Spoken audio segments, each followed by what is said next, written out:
All right, testing. 1, 2, 3. Hey Shen, how's it going?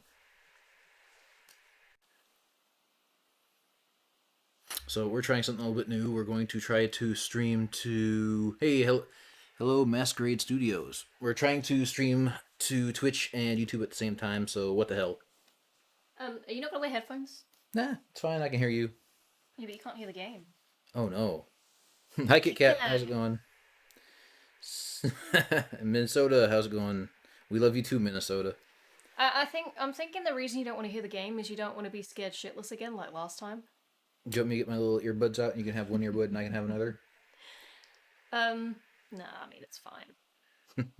I mean you could just have the Twitch up, but Nah, it's fine. Besides, the last time you scared me, and this is on our Twitch channel, last time you scared me, it wasn't Fatal Frame 4 that scared me, it was the fact that you ran to the room screaming at me like a fucking ghost and made me almost shit myself. hey, that was the highlight of the stream. Atticus MJ says, did say doing Twitch and YouTube at the same time? Yeah. Yeah, that's what we're trying.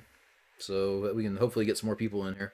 Shouldn't we have like the YouTube chat up then as well? Let me look.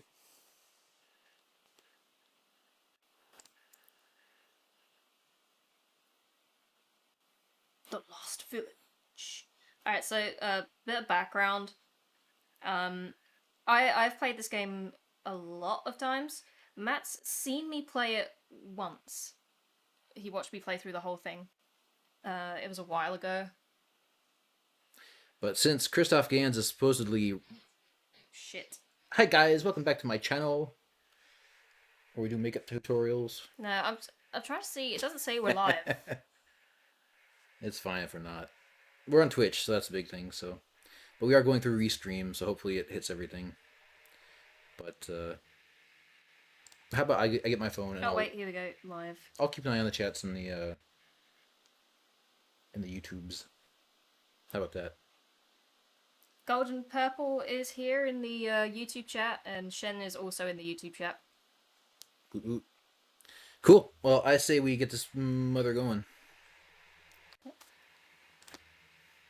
Starting now. That amazing starting now sequence. Eat your heart out, Razor Fist.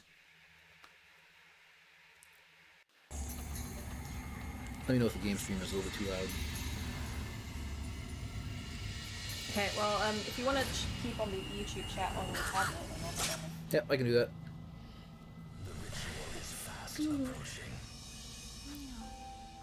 Where is your tablet? I got my phone. So what about you? Please, save yourself. I wish it was. Got it. What happened? Right. Okay, should I just skip this and...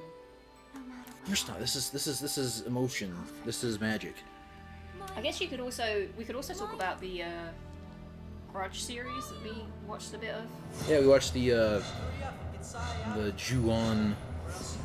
What was it called? The Ju-on Netflix series. Wasn't half bad though, but it's confusing. And just like that, we have a couple new subscribers. Hooray! Hey, Minnesota says, honestly, I don't mind the Silent Hill movie. It made an effort, and Kahuna Drake said that she doesn't mind it either.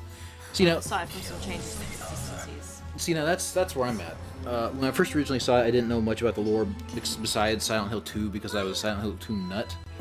But then I thought the monster design was great. Everybody who I talked to at the time thought the monsters were all CGI. I'm like, no, seriously, it's actually a professional contortionist in a plastic suit. I shit you not. And people were astounded by that. So the art direction was amazing. The visuals were fantastic. But it seems like Fubu and Nat and several others didn't care for the story direction. I'd go ahead and start playing the game, Nat. Yeah. We can talk as we play, hopefully. Okay. Is there any way to make the screen bigger? No. Kuna says the film could have been way worse, like the second movie. Yeah. Yes. I saw the Kit Harington. I saw the second movie at the cinema with my dad, and he didn't want to go. I kind of was just like, oh, I really want to see it though. Just It's my favorite story, Dad. No, I wanted to see it just to see what it was like. You know what I mean? Like I had no interest in seeing it. Like for entertainment value, I just wanted to see how it turned out. Oh, there's plenty of entertainment value, but not the kind they wanted. Minnesota's saying the plot is just bad. To be fair to the second film, what the fuck could they do if it's supposed to be if it's supposed to be Silent Hill 3, a continuation of the Silent Hill 1 movie? If they have Sean Bean under contract. Listen, what the fuck were they supposed to do? The ending to the first movie, how do you make a Silent Hill 3 out of that? You know what I mean? Well, unlike the second movie, where they have every single possible storyline, including Sean Bean being James Sunderland. Yes. Not Sutherland, Sunderland. We have Sean Bean being him. We have the whole Travis Grady, right? Yeah, you see Premise. his truck You going see his truck, and you also see the cops racing to You see Silent the Hill. So prison you get bust from down 4, I think. exactly. So I mean, you got plenty of options. It's just that the execution of that second movie was just ass. But what I'm saying is, in the second film, to be fair to the writers, what else could they They had have nowhere with to the go. plot? Because again, About that time back then. The first the movie fir- the mangled first the movie- plot. the first movie ends with them in fucking purgatory. How are you supposed to do a Silent Hill 3 based movie off of that? Like, I Yeah, especially with the beginning, I was like, oh yeah, the little girl comes back and it's Heather. that's the only consideration I'm going to take to give to any of the staff involved in that fucking movie. I feel sorry for the writers because they were fucking stuck in a hard place before they were even given the job. You know, so I feel sorry for them for that. But other than that, this. The best part of that movie, and I mean best by worst, is the big pyramid head fight at the end, the monster battle. I'm so confused how they got fucking Malcolm McDowell to be in the fucking movie. Just because he's Malcolm McDowell, you just have to pay him a cheeseburger and he'd do something. And Carrie-Anne Moss, like, come on, guys, you're better than this. Especially Malcolm McDowell's monster, where it's literally hit the glowing and weak point. If you have never seen the second Silent Hill movie, it's one of those movies you gotta watch when you're drunk with a bunch of friends, because it is amazing in that respect. But if you watch it alone, it's like watching The Room alone. It's just like miserable. The fucking, making Vincent into a fucking young, handsome, like, love interest. What the fuck were they smoking? Imagine if you watch the movie and you're like, I'm gonna check the game out, and you see Vincent in the game. You'd be like, what the fuck?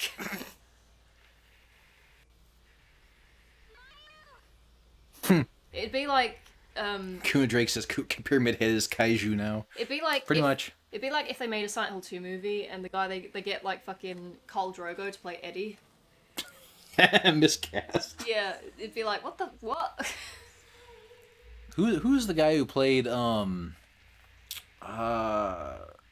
god, I can't remember the name of that freaking movie though, but he's blonde. He died several years ago from a drug overdose. It wasn't Chris Farley, it was the guy in Red Dragon who was the sleazy journalist. Yeah, shit, he was in Hunger Games and they Edward Jack no. Shit, what's his name? He was in the Hunger Games and he didn't finish filming. Jason Momoa is Eddie, yeah. Minnesota says, Matt, I seem to recommend a lot of Friends or movies to be watched plastered with Friends. Yes, because that's how a lot of really, really bad movies have to be watched. And speaking of bad movies, we still need, in our Discord, we still need to watch What the hell is it? It's not... There's that John Travolta Philip movie. Seymour Hoffman, that was the guy. That was the guy. But there's a John Travolta movie, Phenomenon and Phenomena. One's the Italian weird-ass The movie. Italian one is also called, like, Creepers or something, yeah. But that we need to watch on our Discord because it's 2 hours of just like, oh, so boring. No, I'm saying 2 hours out of this 2.5 hour long movie is just boring, painfully boring. And then all of a sudden, at the very last bit, whammo! I mean, it's glorious.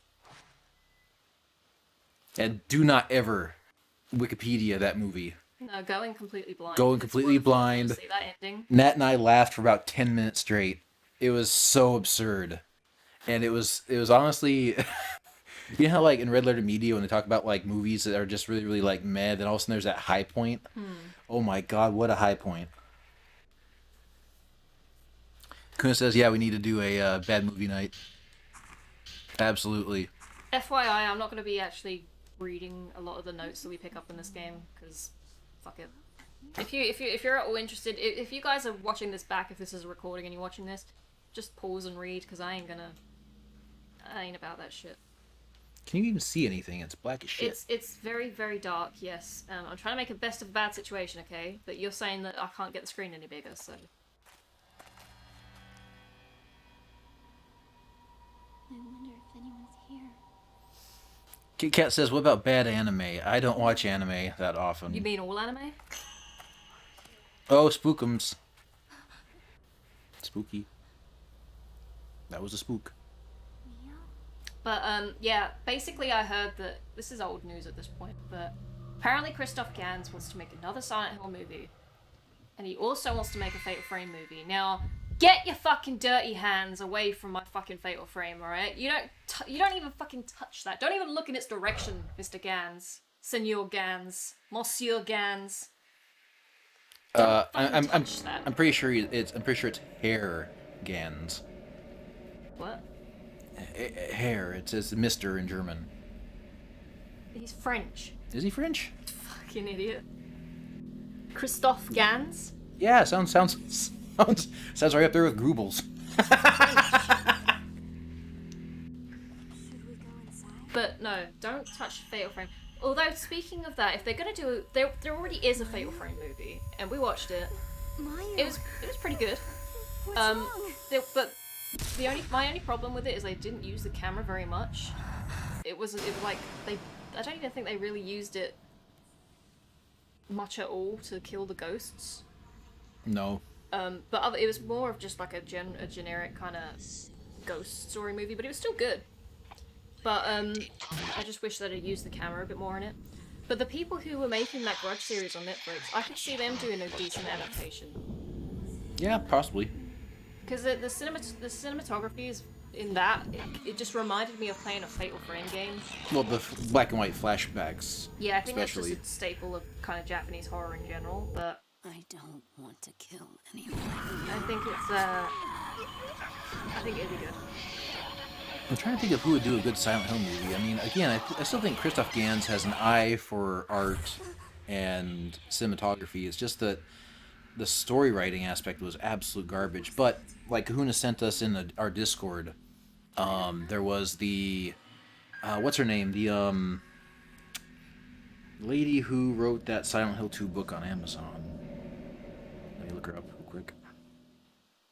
Silent Hill 2 book? Yeah, I'm trying to find her. Don't go too far. You've been arrested for trying to find women before, Matthew. No, that's after I found him.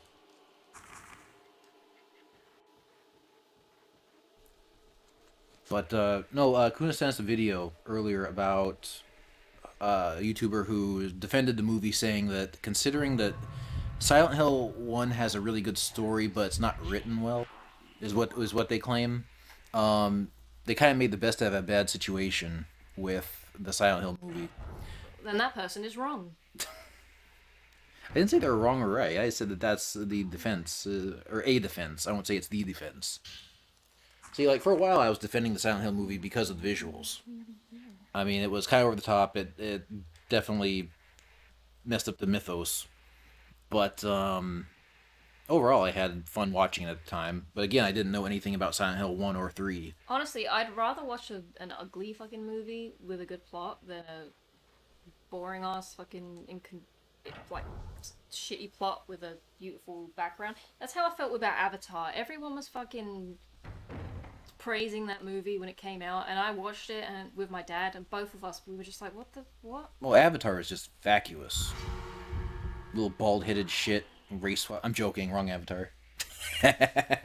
M. Night Shyamalan. But no, I mean, like, the Avatar films, everyone was like, oh, this movie's amazing, and it's based solely on the visuals. Because there was nothing else going on. It'd be like getting married to a supermodel that was fucking dumb as shit. So getting married to a supermodel.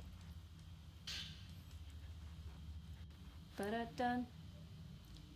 Is Bobby around? He can join us. I haven't seen him yet, but he also gets off late at work now, so... Kuna and Red Air are talking about the Hellsing OVA anime. One of the few animes I actually like is Hellsing, just because it's ultra violent, very fun, insane, very B movie. I love the graphics in this game. Honestly, like, it looks so good for the PlayStation 2. Have you noticed that there's almost like a level of retro? Uh, for a while, like pixel art was back in vogue in indie games, and now all of a sudden it's kind of going back to PlayStation 1 era graphics with the low polygon count and rough textures. I don't think it's that. I think it's that, you know, technology is finally at a point where indie developers can catch up in terms of technology. No, I So think it's not that you know, the pixel art was in and now we're going back to PlayStation 1. It's no, the pixel art was in, but now we're progressing to PlayStation 1. In 50 years time, when we have fucking super mega realistic graphics, indie developers will be making games that look like Uncharted.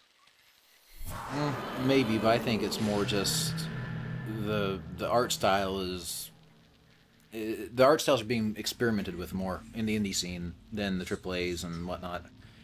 I mean, there's a lot of cool indie stuff happening with pixel art, and now horror games like the ones created by Puppet Combo, the ones that Kahuna and Llama Pockets were playing on their streams.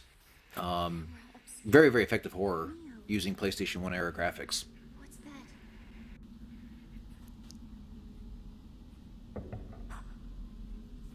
Is someone here? So now what's the plot of this game? And how can Christophe Gans screw it up? You already know the plot of this game. Yeah, but some people might not. Okay, I won't go over the entire thing, but basically, you and your twin sister get stuck in this village, and your sister gets, like, possessed or something, and she just goes off on her own, and you're just like, what the fuck? And so you're following her around, trying to get her back, being like, bitch, what? And then, yeah, so it's about you trying to find your sister. I mean, at the minute, she's here with us, but don't worry, she won't be for long. Bye, bitch. Atticus just got done telling me that there's a rule about streaming to YouTube and Twitch at the same time if you're an affiliate partner. Good thing we ain't affiliate partners. Yeah. And Walking Dead Pan saying, yes, we are. Well, we're not seeing a dime of it anyway, so we don't care. But getting an email saying we were partners. I remember we got one for the CCS Twitch, I think. But When they start paying us, we'll start being exclusive. that the fucking way, Mayu. God. Something is.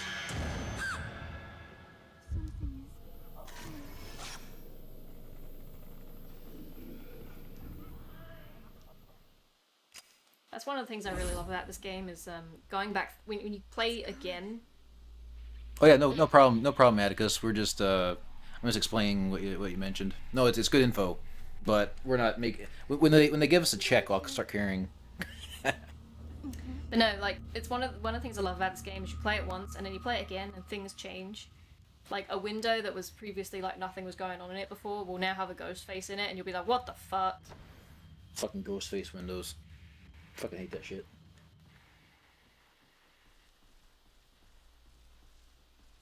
I kind of want to go to, because the first game, it was marketed as being based on a true story, and it's not really.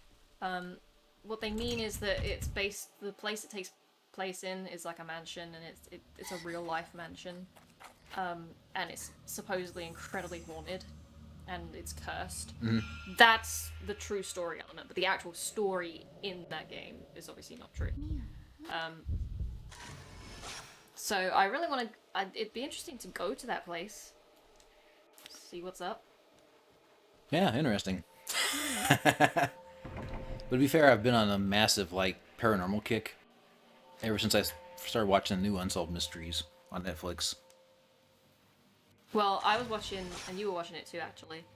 I've been getting into like these true crime videos. There's this weird like genre on YouTube of like Instagram model girls casually just chilling, and they're like you're talking about like crimes and paranormal and shit and unsolved mysteries. I'm like, it's weird because they have How to rob a simp. they have such like bubbly personalities, and then they're talking about this morbid shit, so they kind of make it tolerable, and it's kind of weird, but it's fun to watch, and one of the ones I was watching was about oh god, what was it? What's the Stanley Hotel? Is it? Oh, with the one shine? that, yeah, I think it's called the Stanley. Yeah, and she No, was, it's. I'll look it up. and she was talking about like all of the paranormal activity that supposedly happens there. I'm kind of like I'm not like a firm believer in ghosts. Yeah, it's Stanley. I'm not a firm believer in ghosts. Like, I believe there could be something, but I'm not like gonna say for sure. I'm leaning towards like the no, but I'm open to it. Well, I'm kind of in the same thing. I don't believe in ghosts, but if I would love to see one, because it's kind of like confirmation of life after death. So that's pretty sweet. But yeah, this chick's video on the Stanley Hotel is pretty freaky. But if you want to hear one of the worst, as in scariest ones, the Lore podcast has one on the Stanley Hotel. It is just blood curdling. Like the one thing, once a couple of the bits that the YouTuber, what's the name? What's the name of the YouTuber? Kendall Ray.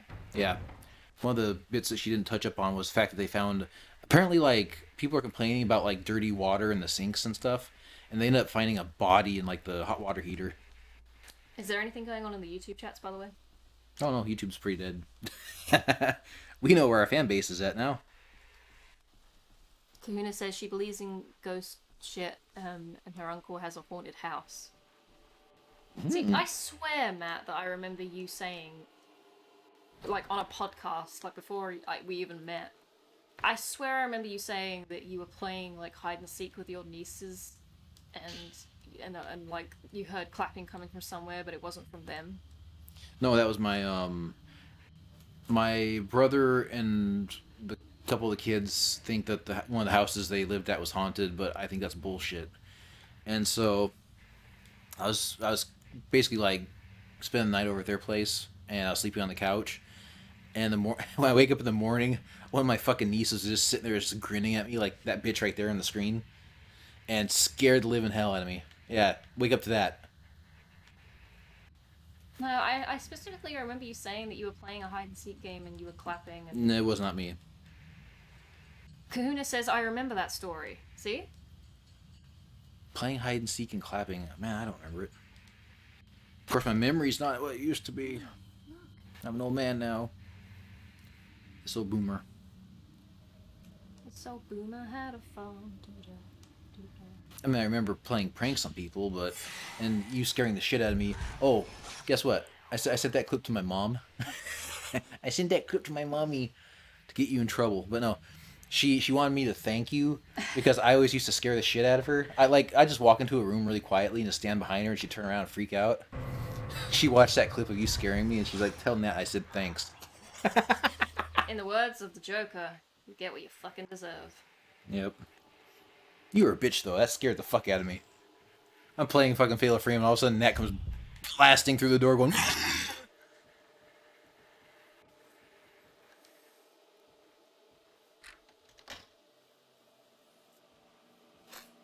I'm not gonna retire. Oh, I wish.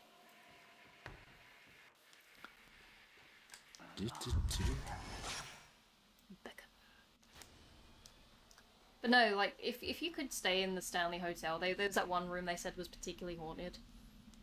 Would you?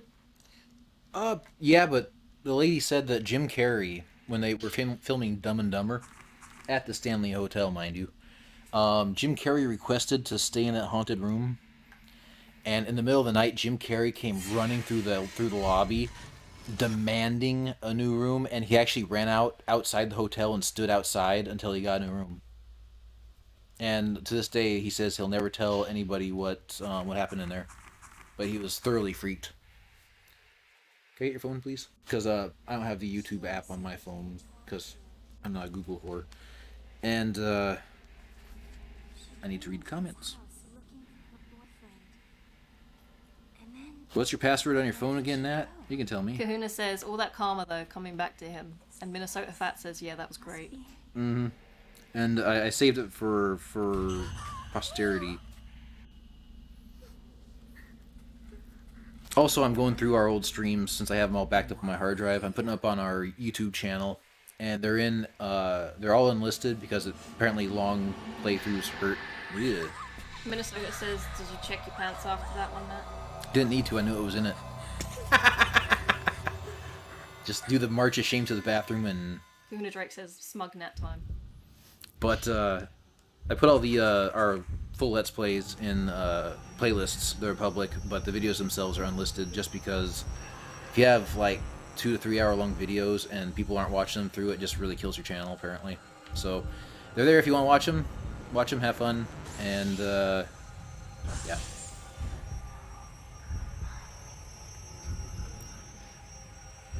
The fatal frame, I think 3, but I'm not sure. There's like a lock-on feature. It makes taking pictures like way easier. Easier? That's lame. I think you have to find it. It's like an attachment for you. Because you get like things to attach to the camera to do things like make the fatal frames easier or increase points or whatever, and I think it's one of the like attachments you get and you have to find it. I'm not sure though. The golden purple, I can read you in YouTube now. And no, you're not talking to yourself. But you really gotta get inside Twitch, because I mean that's where the magic's happening, you know. Yeah, one of the good things about having Mayu with you is you can use her as bait. Because to get the most effective shots in Fatal Frame, you take the photo while they're attacking you, or when they're about to attack you, but if Mayu's there, you can just do it when they're attacking her, so you can kind of use her as bait. Hey sister, stand over here a bit. Yeah.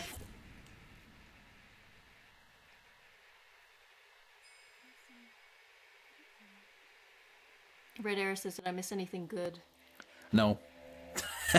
Just some bullshit. Just bullshit about scaring me half to death.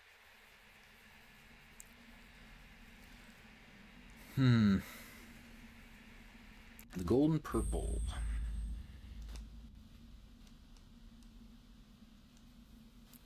Yeah, I'm surprised comments aren't pulling from YouTube too, but I guess it doesn't matter. I can read them here.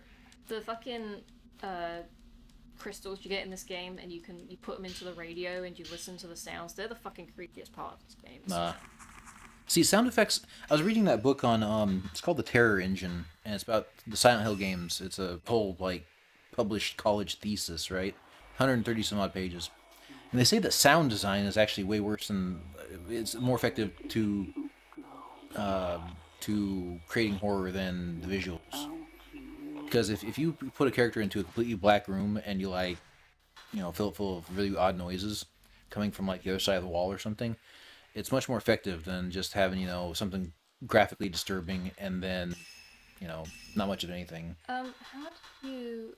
I want to put the subtitles on so people can actually, like, read along if they can't. Hit select then. That just brings up the map.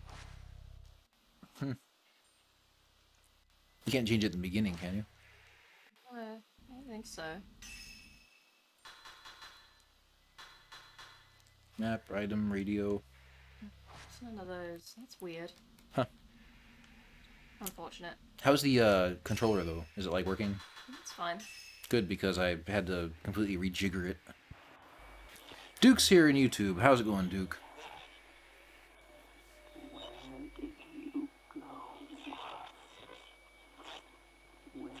Masquerade Studio. Are you new? I don't think I recognize I think they subscribed to us not long ago, but... Oh, well, hi.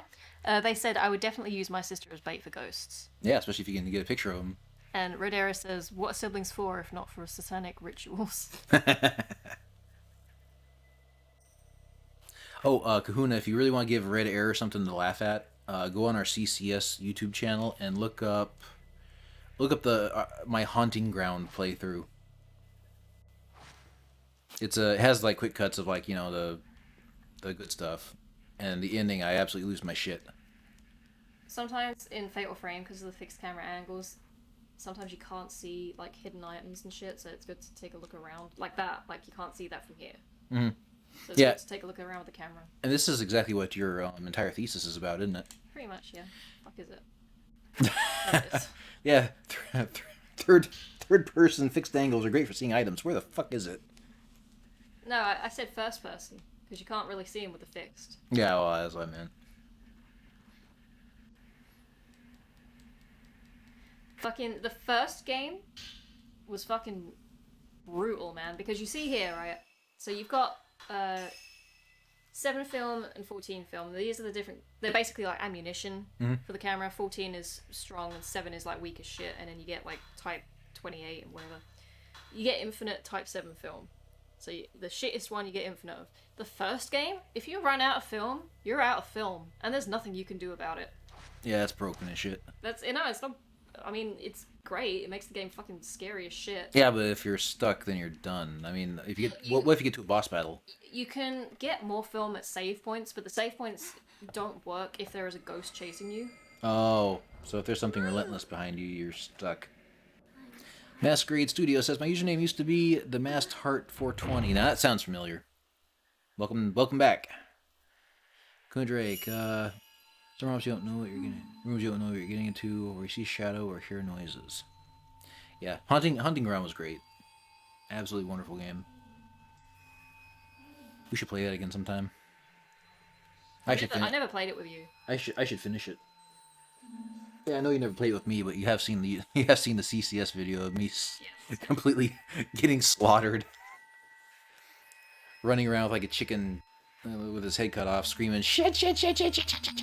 Oh, just gonna walk right into the ghost, huh? Yeah, you kind of have to. Oh.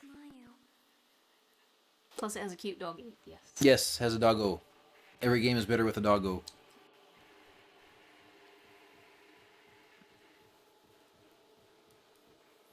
Speaking of doggo, where's Calamity? Is she in the corner?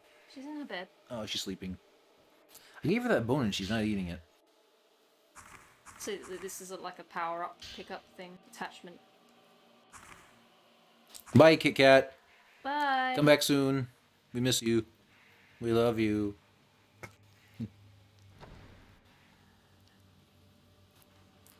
Is it a white German Shepherd? I didn't know exactly what the breed was in the hunting ground. There's like a headcanon. I don't know if it's confirmed, but there's a headcanon that it's actually the dog that you save in Resident Evil 4.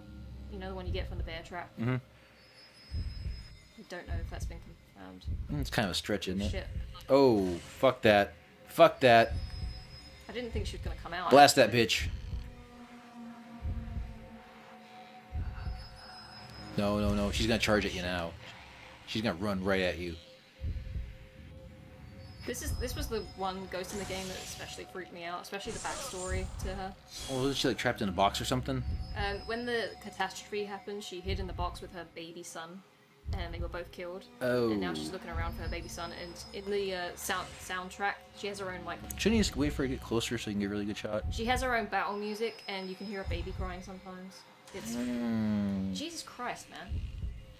I don't think you're getting. Are you even hitting her? Yeah, well, no, but like I'm just missing it. Look, see where it goes in red like that? That's when you get the critical hit, and I'm just missing it each time. Fuck's sake. Well, at least she's easy to get away from.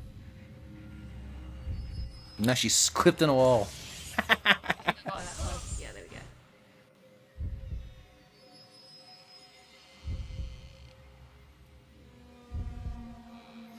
Minnesota Fat says, "Hey, it's that dog," as in the dog from Hunting Ground. Oh, fuck that. Seems a little bit old to have a baby. I mean, she didn't look like that when she died, obviously. Like, she's a tormented soul. I mean, this game is technically an RPG, right? Because you get points. I mean, you don't level up, but you get points, and you use that to, like, boost up your shit. Yeah. Poison Crazy 078, thanks for joining us. He says, he or they say, no thanks, I'm gonna call Ghostbusters. They're just talking about doggos. Stone. What you gonna do? Matt can't hear it, but, Oh, the radio. yeah. That's why I said that's the creepiest fucking thing in this game is the radio. But yeah, you put the different gems in the radio, and you can hear like the last thoughts of people like before they died and shit like that. Yeah, that's a big no. Golden Purple says he might have to go soon. Sorry to hear that, dude. Or do that. Come back soon. That's kind of why I wanted to put the subtitles on, so people could hear it. But the game doesn't want to cooperate with me apparently. So. Could save game, go out Yeah, back to the that's title, and then try going back in and just change settings. Because you can't change settings from inside the game, then meh. Alright, so let me quit the game. Quitter. Oh shit. Oh fuck, what was that? What have I done? What have you done? What have I You did nothing. done? Lost a friend. Never had one. Options. There's the options. There we go, guys. Yes. It erased your existing game. Oh, game. Alright. Okay. TMF says they're banning hentai on Pornhub. Okay, so let's take another listen to these, and this time the subtitles will be on so Matt can actually see what they're saying. Okay, do it. Where did you go? Without you,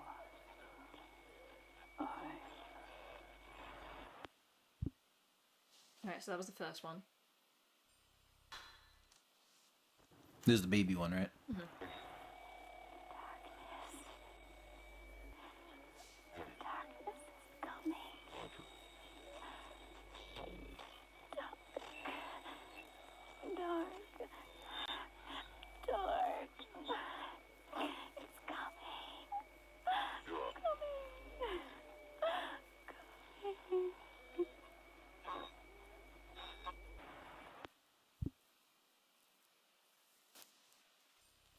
Yeah, but if it's TMF says that they ban someone for posting unauthorized content, I mean that's just copyright, isn't it? I mean, didn't somebody upload the whole Harry Potter movie on Pornhub once? So I don't think they care about copyright. I mean, I think they have more important things to go after besides hentai, though, don't they? Shit. Nice shot. No, because usually it, like, auto-aims when you first do it. Oh, damn, they bold.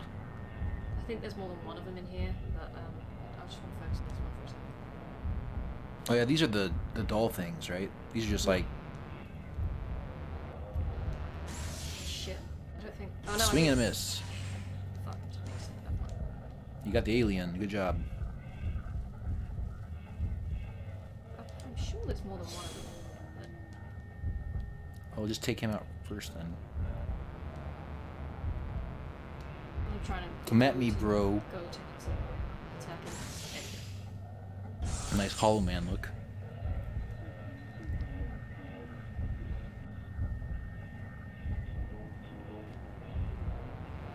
Yeah, Kahuna Drake kind of hits it on the head is because Pornhub has actually posted much more illegal things than hentai on their thing.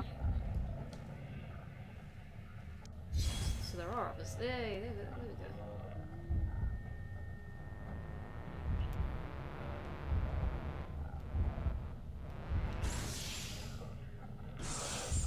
Wow.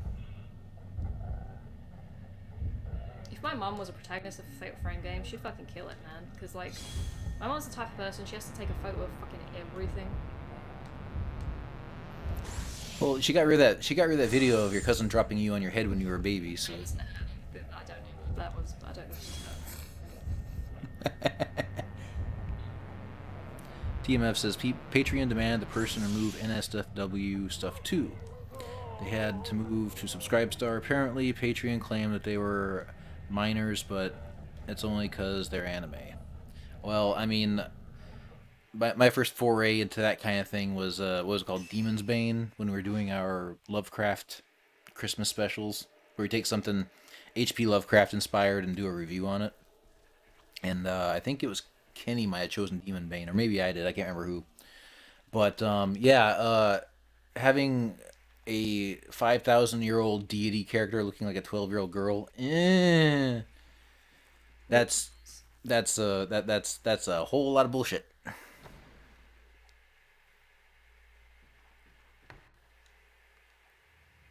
Red Hair says she had a photo of what? No, a video of Nat being dropped on her head when she was a baby. I wasn't a baby, I was like 2.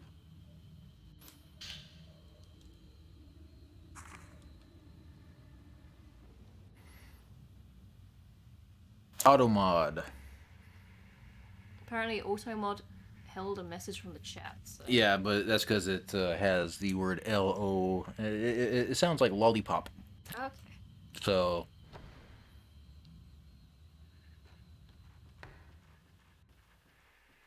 Okay, I was gonna check the rest of the house to see if there's any items and shit, but fuck it, I can't be asked. Wasn't it Walking Deadpan said in one of our Oh, actually. previous streams that like Steam have all these the American version of Steam have all of these like yes all the characters in this game in this hentai game are 18 or older disclaimers whereas the rest of the world doesn't. No, wasn't it the rest of the world does and Japan doesn't? That would make more sense, yes. I mean, isn't the age of consent in Japan like 13 or something? Yeah. I mean, it's still frowned upon, I think, to do anything with a girl that Do you young. do you know why it's that way though? It's because when we won World War II and we basically had the Japanese government like we pointed a gun at their head and said you have to sign this constitution that we created. We had the brilliant idea of putting life, liberty, and the pursuit of happiness in their constitution. We have it in our declaration. They have it in their constitution. Pursuit of happiness, whatever that might be, is constitutionally protected in Japan. From what I hear. TMF may be able to clarify that though, but just saying.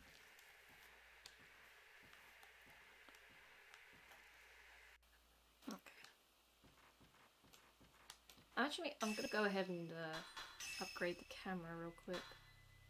TMF says the federal age is 13, but every prefectural age is 18. Well, that's good. Oh yeah. Yeah, I'm with Kahuna. As long as everyone's consenting adult human beings, we're all good.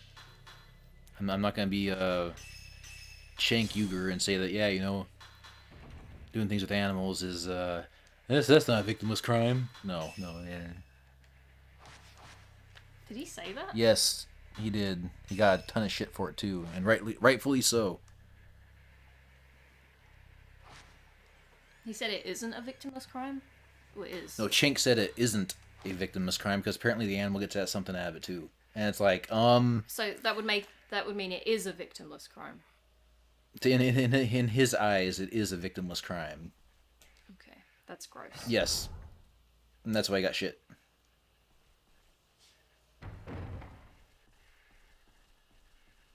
So wait, where was the place? This isn't anything to do with the actual... You don't have to do this, by the way, but I just want to get these photos. What was it again? One of the statues in the form of twins. Okay. Old well. I know about that one. Shrine at the top of a long set of stairs. And hill to look at the... I came to this hill to take a look at the gate I passed through when I entered the village, but when I tried to find it... Okay. Yeah, you get extra points and shit for, like, getting photos of stuff.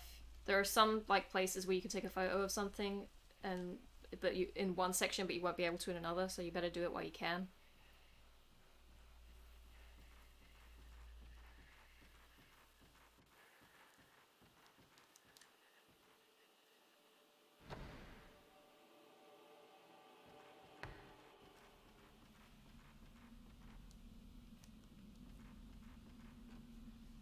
Okay, I think, actually, yeah, don't need to... Would you please... Minnesota Fats finally got his message through because he got rid of the one word that apparently is being censored by Twitch. He says, I think a certain magical index does it the best, where the child adult, Jesus Christ, The child... is actually 30, in her 30s, but she smokes and drinks like a college freshman and it stunted her growth. There was a Louis Theroux documentary I watched. I think you watched it as well, where he went to like a legal brothel in Vegas, and there was a woman there, and she was an adult. But she looked like she was younger than she was. And she said that a lot of what am I doing? Radio. She said that a lot of like Nonsense. men that she went with were pedophiles, and she says that you know, it's disgusting, but she'd rather them come to the brothel and do it with her than take out their urges on an actual child. Take one for the team, man. Jesus Christ. Oh, if we haven't got kicked off of YouTube, here we come. It's not us. we're gonna look at the YouTube transcript of this conversation, and whenever I say "cum," it's gonna be spelled C-U-M. Typical manga fan says yes, he went to the bunny ranch in the dock. That's next to Reno. Yep.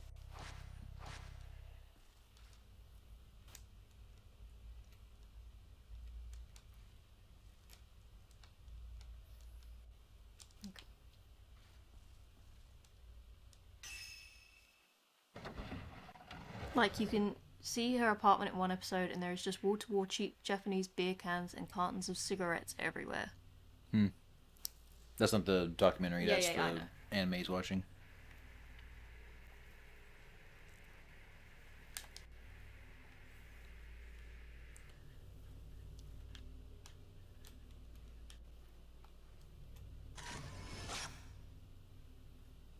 I think I got I should really be using a different type of film for this. I should be using Type 7 for just general photos. I don't know why I'm doing this. Frozen Man. How do you change the... There's a button to do it? I don't remember what one it is. It's not that one, shit. Might just want to change it manually. There is a button to do it, let me check.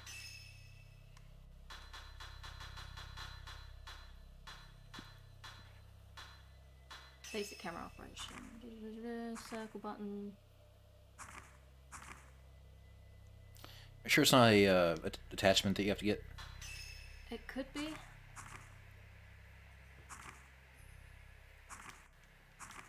Okay. Yeah. It might be. It's probably an additional attachment you have to get. An additional edition. Gotta say, I'm loving the internet here. If I... Oh, do you have to like see a face down there? Sometimes you just take a picture and it will just come up. It'll just come up. I don't even know if this is the right well. I'm sure it is, but... Don't waste too much. Well, this is Type 7, you've got infinite. Oh. Well, keep blasting. I'll come back later, maybe. Caddisburger, how's it going?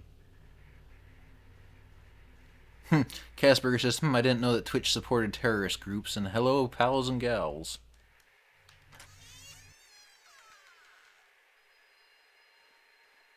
Kuna Drake says, hell, watch your language.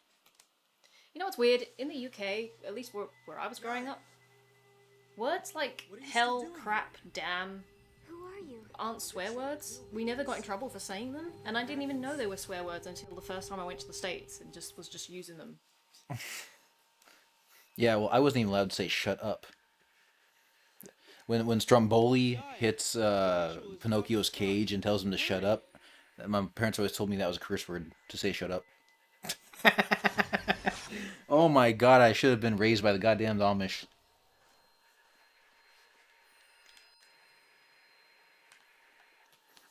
Now I got the mouth of a fucking sailor. There we go.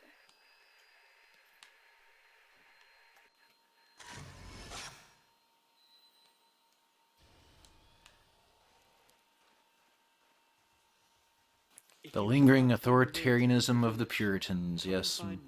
My parents. My parents are very, very prudish.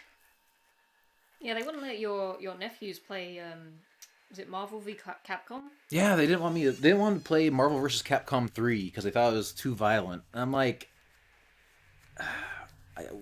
whenever I have kids, I'm just gonna like let them. I'm not gonna let them run crazy though. But oh boy, I'm gonna shake up that beer can and send it back to grandma. Boy, I tell you what. the grandparents always think that, you know, they can get revenge on the kids by spoiling the grandkids. Oh man, their grandkids, my kids are gonna be against everything I do.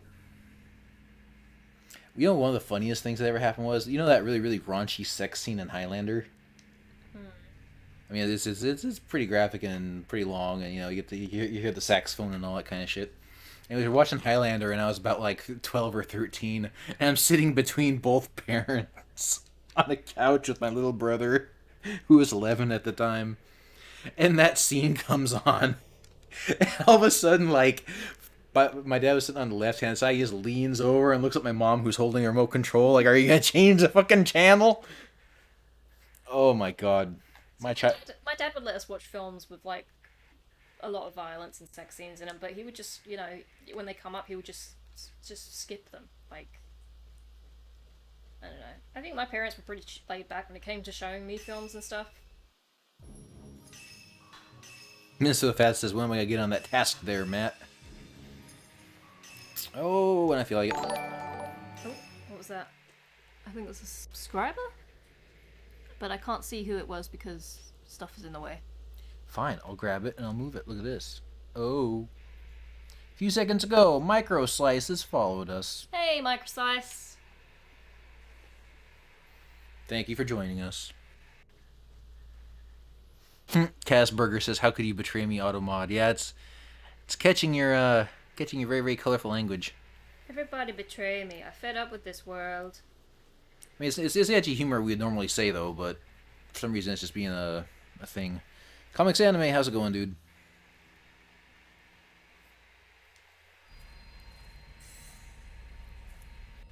The Red Error says it never stops being weird to watch something with your family and a sex scene comes on. Oh, you're not kidding. When I started watching Game of Thrones and my mum hadn't seen it yet, she would, every time, without fucking fail, she would come in during the fucking sex scenes. And I'm like, god damn it. That's nothing. That's nothing. I'm watching Red Letter Media, right? And this is like a couple months back when I was at my parents' place, right? I'm watching Red Letter Media Best of the Worst stuff, right? My dad comes home at the exact moment where they're doing orgasmic childbirth. He walks in watching Red Letter Media, watching this video on orgasmic childbirth, and he's like, what the fuck are you watching? I'm trying to explain that it's a comedy review show, and he just walks out of the room. I'm like, oh crap. I'm disappointed in you, son. Oh boy. Although, to be honest, my parents have lightened up since I was a kid. But, they're not that lightened up. The worst thing was, before that, I was watching the one where it had, the male strippers of Beverly Hills, or whatever it was. Remember that one where they're watching the male stripper one? So my parents said that they'd be home within like half an hour, so I actually intentionally turned that one off and tried to find one that was kind of a bit more, a little bit, you know, tamer. SFW. Boy, did I pick wrong. There's a picture of this guy in a pool, a little paddle pool, with his pregnant wife leaning over her doggy style and rubbing her stomach, and she's groaning and grinding against him. I'm surprised that video didn't get taken down by YouTube. Maybe there's some context, huh? I don't think Red Letter Media are monetized. The Red Arrow says, "Are you winning, son?"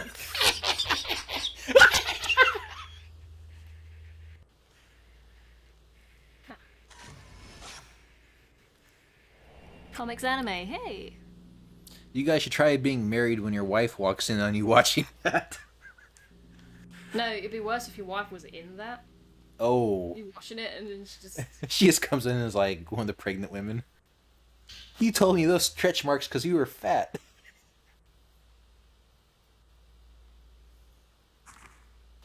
Are you winning, son?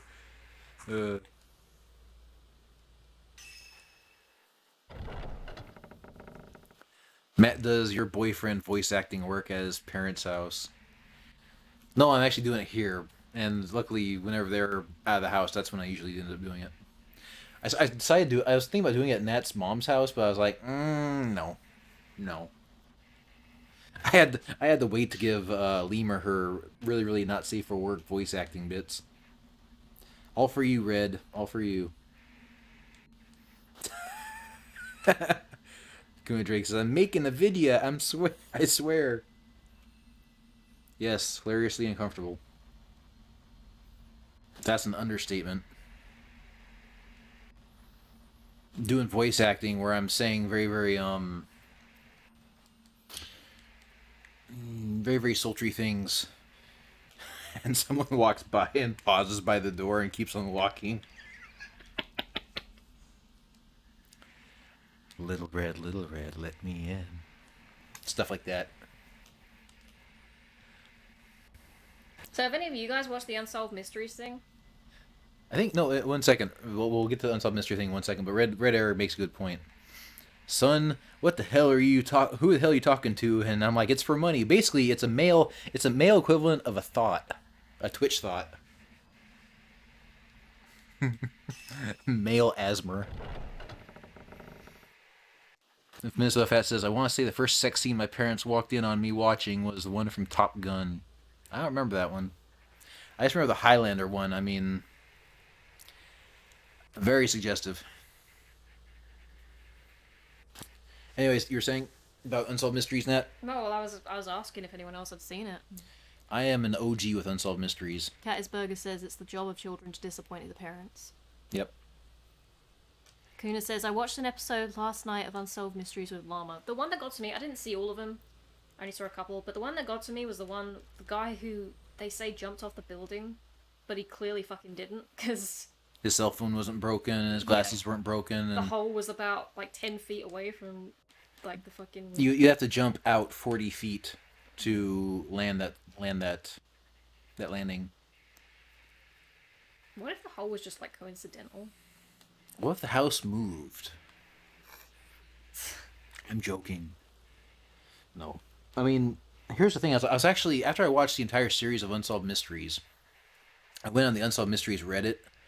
And I tell you what, those people, those Redditors, some Sherlock Holmeses in that fucking group. Honestly, there should be a statute of limitations where, like, if a case has been, like, cold for a certain amount of time, just fucking release all the details.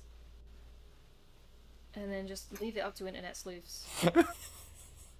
Okay, I just read Micro Slice's comment. I just gotta get through a couple others, though.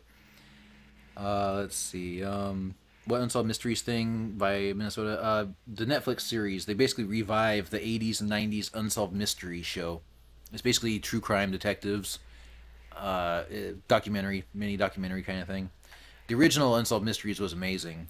Scared the shit out of me when I was a kid. Like, paralyzing fear every night. And the next night I'd be like, I want to watch it again. Do it again! Let's see, Coon Drake says they watched the one with the mom killing her son. Didn't kill her son, killed her daughter. I haven't seen that one yet. And that one reminded me of my brother's ex-wife, and that scared the shit out of me, to be honest. The Micro Slice. The worst thing my parents walked in on me was some nudie TNA anime that I don't remember. Now, which uncle or friend of the family gave you hentai when you were like 9? I wasn't 9, I was like 14 maybe. Oh, that makes it all that much better. He graduated from pedophile to hebephile. I never watched it. I didn't even know it was hentai. I was going through her DVDs. I'm like, what the fuck is this?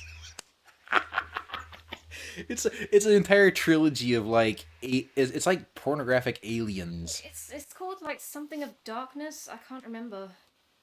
Oh man, but maybe Taroni will know. Yeah, Taroni, you tell us. But oh my god. Like Idol of Darkness was one of them, I think. I don't remember. One of them I remember the plot was like on the back of the box it said something like, oh, she's a superstar, but I don't know, I can't fucking remember. The Red Air says the worst thing that happened to me was my super religious biological dad watched me watching the Gorillaz MTV Cribs episode. That's not too bad, until you get to the Murdoch bit where he's wearing his little tiger stripe thong. For some reason, every time, look, I'm moving the thing down, but it's just going up.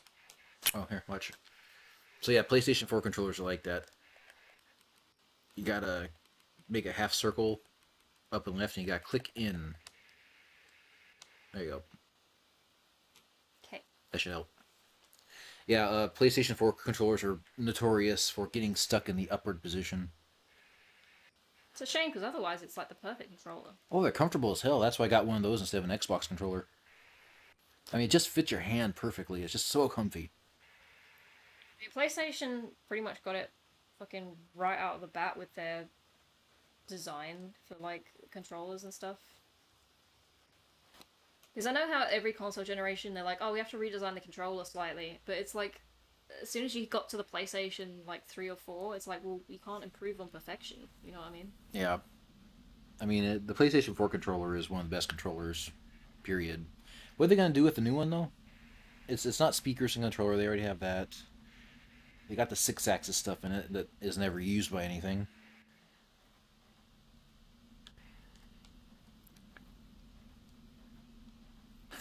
Are you winning, son? Also, in the first Fatal Frame game, if you wander around too long, like just fucking around not knowing what to do, you just get random ghost encounters. The game is like, nah, fuck this, I'm gonna throw some ghosts in. You will not be bored, damn it.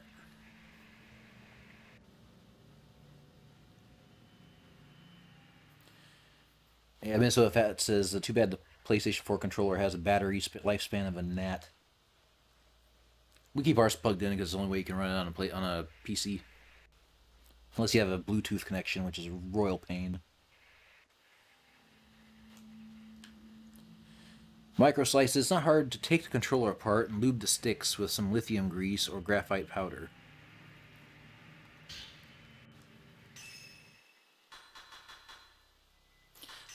Yes, Minnesota Fats. They use the 6-axis controller and the waggle controls to make the breasts bounce in Ninja Gaiden and DOA. Oh, those base Japanese, you gotta love them. We must perform the ritual ourselves.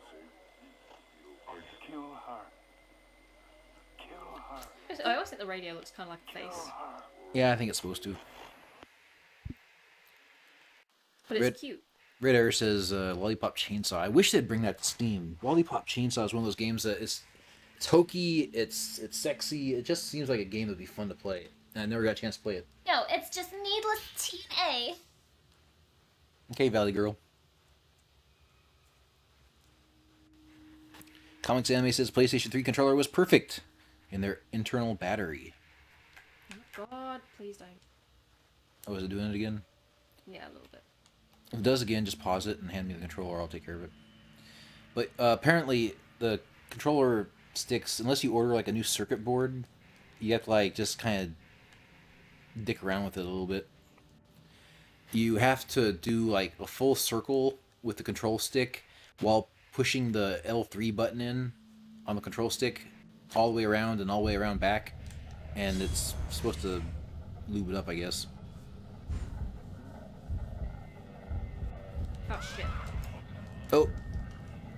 Shake the controller, Nat. Oh, wrong button.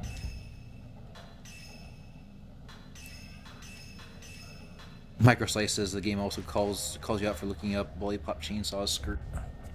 Yeah, Resident Evil 4 does that. If you look up Ashley's skirt, she's like, "What are you looking at? You pervert!" Doesn't she like kick the screen or something? Which game is it that you actually look up skirt and they kick away the camera? I don't know. There's one of them out there. Yeah, Casperger, you're right. Why did we never get a cheap budget the Lollipop Chainsaw 2? That See, that's the kind of movie Christophe Gans I would trust for him to make. It's Lollipop Chainsaw.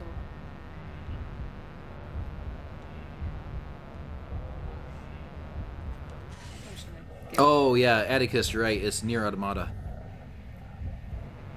I knew it was something like that. Obviously, I knew it was Japanese because God forbid an American game company decides to do something sexy. Worst thing is, Ed Boon from Mortal Kombat used to be so damn based. I mean, like, he had senators breathing down his neck and calling him like all kinds of shit, trying to threaten to like, you know, regulate Mortal Kombat 1 and 2. And the minute that you might want to take a picture.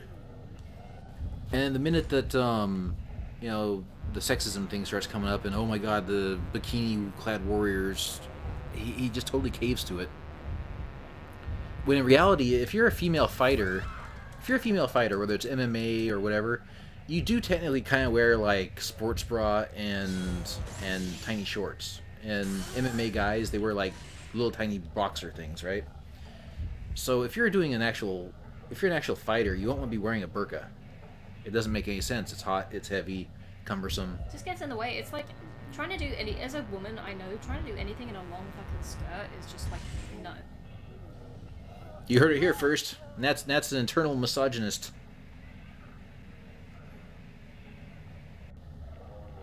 You're not alive. You still alive, fucker? No, he's not. I was gonna say, like, come on.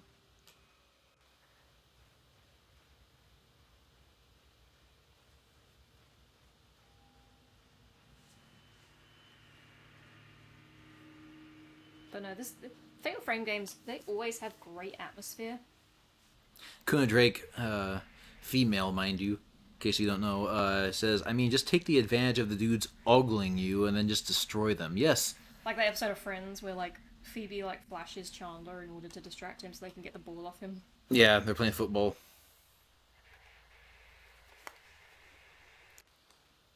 I mean, if a woman was, like, wearing, like, a thong leotard bikini thing, like Ivy from Soul Calibur, I don't know if I could fight back.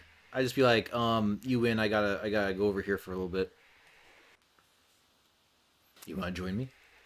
If you Yeah, that's when make love not war comes into effect. try doing, like, those gymnasts you see at the Olympics, try doing all that shit in a fucking long ass skirt. Yes, exactly. Gymnasts and MMA fighters, female kickboxers, you name it. If it's something athletic, you really need to have very, very form-fitting, or at least very, very light and very, very skimpy clothing.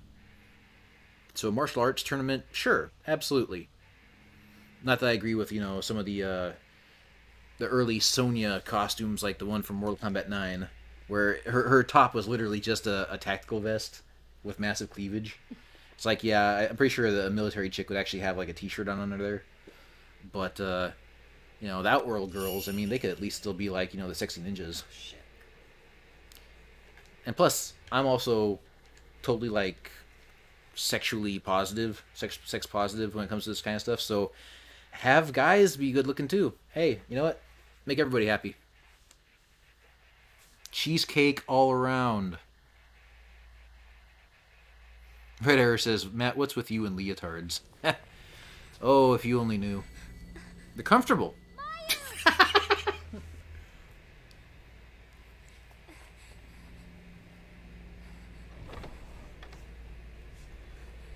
But no, that is one of my fetishes, is thong leotards. I'm definitely a product of the 80s.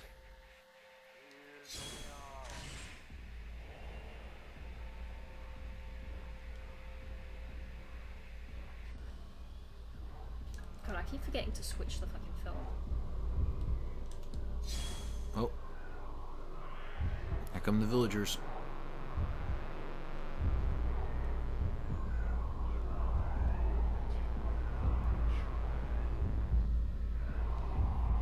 Yeah. Let's get right in his grill and take a picture.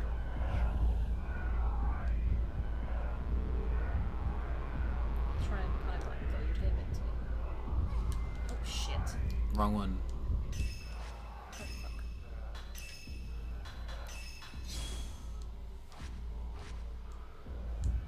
The sound effects in this game, they don't fucking mess around, I'll tell you what. It's just like taking health, it's like zing!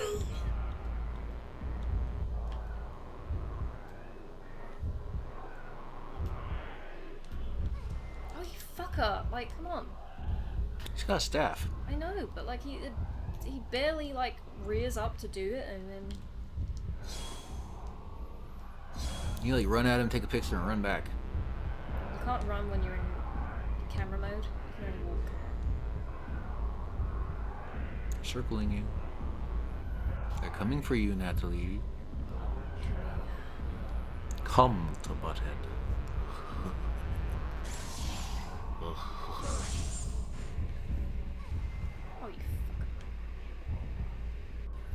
Fred Air says, honestly, I'm weak to some styles and outfits, so I kind of get it. Alright, one down.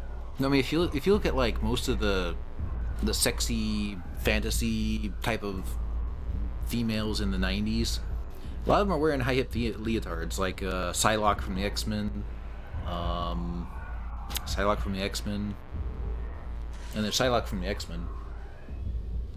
I swear that there's usually 3 of these guys.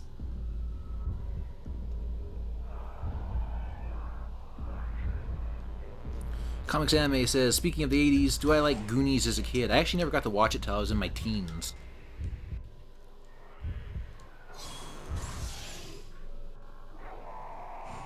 There we go. Just so you know, I'm in my mid-30s. I was a child in the late 80s, and I spent most of my time in the 90s. So I'm still kind of technically a 90s baby as far as my development, or lack of. Minnesota Fats, yes, Psylocke over Rogue.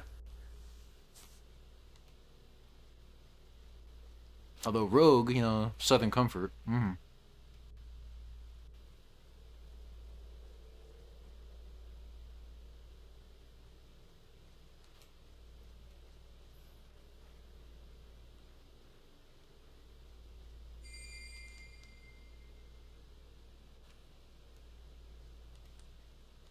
god, they're so gorgeous.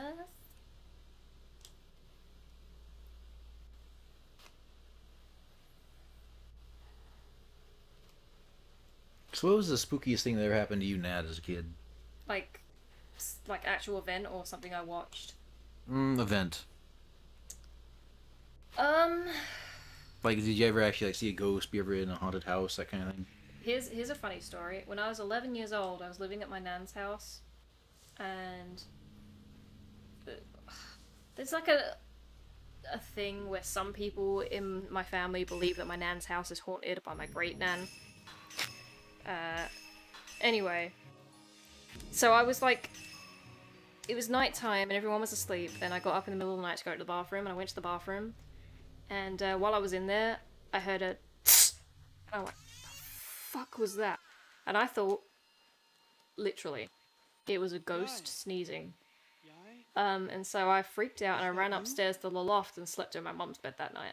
And then the next day I figured out what it was. My nan had bought one of those automatic air fresheners. And so that's what I heard going. Tss. Brilliant. Like, what the fuck? I'm pretty sure there's a Darwin Award for that, right? Escape. I'm sure we can avoid the fate of the Twin Shrine Maidens. What are you doing? Look at the microphone. Making sure the microphone's set right. It's one of these Yetis. Get him. I already got him. Do you want to know something creepy? What? This kind of involves me. Kind of, because my mom was pregnant at the time with me. She said that while she was pregnant with me, she'd wake up in the middle of the night next to my dad, no one else in the camper trailer, and there'd be this black shadow figure standing in the doorway, looking at her. And after I was done looking at her, I was born. But no, it was really weird. She says that she'd wake up in the middle of the night and there'd just be this shadow man standing in the doorway, like staring at her. And it all stopped after I was born. Could just be night terrors, though. Saw a really good documentary on night terrors, so who knows? My mum used to get. Oh wait! Was there a head popping out of that fucking well? Oh, Jesus! I was like, wait! Hold up! The scariest I've ever been in my entire life, though. Was the other day when we did the stream. Fuck you, Nat. That was terrifying. Fucking playing Fatal Frame 4 and Nat barges through the fucking door and goes, "Ah!" Yeah, thank you very much for that. Fred Air says that would explain a lot about me. I was the demon. trying to warn her about me. Get an abortion. Save yourself. Save your body. No, the scariest I've ever been was, I used to have a recurring dream from, like, the age of 4 till the age of, like, 14. Where I'd be riding in the backseat of my parents' car, and then they get out of the car and like shut the door and leave me in the back, and the car would just take off with me in the back, away from my parents, and like all the trees and stuff would have like faces and things, and I couldn't get back. Your dream was basically then the fucking nightmare sequence from Snow White and the Seven Dwarfs. In a car. But that dream completely went away the minute I learned how to actually drive. Because then I actually dreamt that I managed to just jump into the front seat and work the controls, turn the car around, stop, brake, put it back in reverse, and go back up the road. And the dream stopped. Damnedest thing.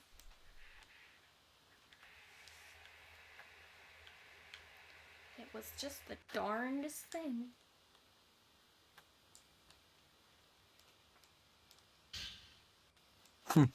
Red says the demon was trying to tell my mom he's going to grow up to be a Twitch thought. Rosemary's Baby was just my bio. Oh shit.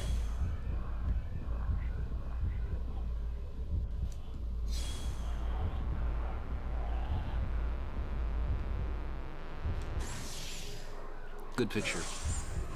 So the first time Nat ever played this game in front of me, the sensation I got from the Fatal Frame 2 game was not like necessarily horror. I felt sorry for the ghosts more than anything else. Yeah, but that's part of it.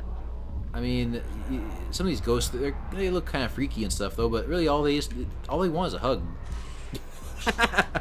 Except that bastard, he wants to pull your guts out through your ass.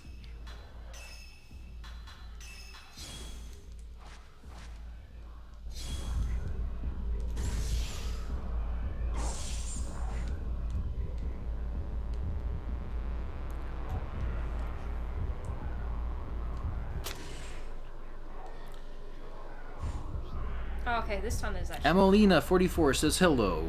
Sorry, we just got this. Is that YouTube? Yep. Okay. It's 2 minutes old, but hello. See, how many people are watching on YouTube? A whopping 4. Oh my goodness. There's 4 of these motherfuckers? No. Good picture. Kind of looks like a Greek statue. That. Right, 1 down, 2 to go. What do you think of drowning slowly in concrete asphalt means? I have no clue. I think it means see a therapist. Bollocks. Bollocks. Bollocks. Did I kill that guy? I think I actually had a night terror not long ago, where I like dreamt like someone was watching me in the middle of the night. Yeah, it was me. Ah! I'm joking. But no, I actually like dreamt I just told to fuck off and I rolled over and went to sleep. I never had another one. My mum used to get sleep paralysis. Oh, been there, done that. All that is just your body actually, when you sleep, your body actually does go into paralysis. Like it shuts down certain functions because otherwise you would be thrashing about while you're sleeping, reenacting whatever you're dreaming. Like a dog. Yeah, like a dog. And it's just you're kind of semi-awake and you just can't move. And it's an odd feeling. Yeah, but my mum said that like when she got it, like she felt like she said she saw a monster. Like A lot of people do. yeah, and she said that it was like leaning like on her chest, and she felt like she couldn't breathe, but she That's could do very anything about it. common. Yeah.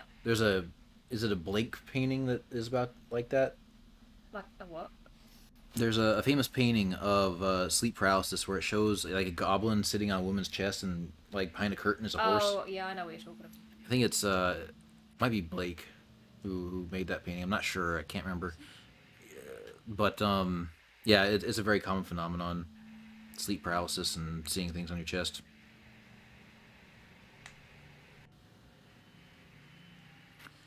Typical manga fan says, I remember getting sleep paralysis for every day for 3 months. Ugh.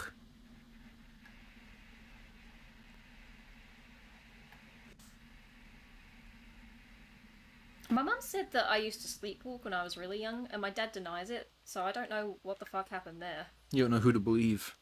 Hey, that's the life. That's the life of a kid of a divorced parent. You don't know which one to believe. Take each with a grain of salt. Yeah. Just quick question. Can you guys hear Nat okay? I'm coming in the yellow bar, so Nat, you might need to speak up when you talk. Or lean forward, maybe. Ugh. Do the fatty grunt. Oh, dear. The dog freaked out when I made that noise. Sorry, puppy. She did 2 poos over the park today. It was impressive. Yeah, because that's just amazing knowledge. Oh, should I tell him about wiping the dog's ass, Nat? No, I'm not. Nat wiped the dog's ass with a leaf because she had a dingleberry and she couldn't get it off. There you go. The red arrow says I can hear Nat just fine. Well, then I must just be too damn loud. Una says, I had a night terror and I saw this rake-like monster and I could feel the body weight on the bed and its claws raking my sides. Okay, a rake-like monster, like the hands were rakes, or the body was like a rake, like Siren Head or something. My mom kind of had sleep paralysis once, but instead of seeing a demon or something, I was sitting by the door, so I scared the crap out of her when I was like 11. Oh, I was such a little shit when I was growing up. My brother's birthday, right? My brother's birthday, it's on a weekend, we're home, and the power goes out in the house, and so each of us kind of got a flashlight, and it was my mom, my brother, and myself, and we're going down a hallway. My mom was taking the lead with the flashlight, I had a flashlight, my brother was just following me, right? In the middle of the hallway, I turn around with the flashlight shine on my face and scream at him. He screams, hits the wall, falls straight down, and just starts crying. My mom slapped me upside the head. Don't you do that to your brother, god damn it. Memories. The more and more I hear about your childhood, the more I understand why your mum slammed on the brakes so hard. Do you guys want to hear that story of when my mom almost killed me when I was a baby? Well, you're gonna get it anyway as soon as I read a couple comments. Kuna Drake says kind of like the rake creepypasta. I think you're describing the nightmares of Sideshow Bob. Red Arrow, honestly, the worst that I get is feeling the bad stuff in my nightmares. Like it's something touches me, I can feel it. Yep, when you feel it when you wake up. The worst is when you get like stabbed in your nightmares and you can feel it. Yeah. TMF says, why did my mom succeed in killing me? Alright, so I may have told this story on air before, but we'll tell it again. Alright, so when I was a baby, my mom put me in the car seat in the back seat, and she started, you know, driving, and I think she almost missed a stop sign, so she slammed on the brakes. Well, she didn't realize that she strapped the car seat to the car, but not me to the car seat. And so she slams on the brakes, and you hear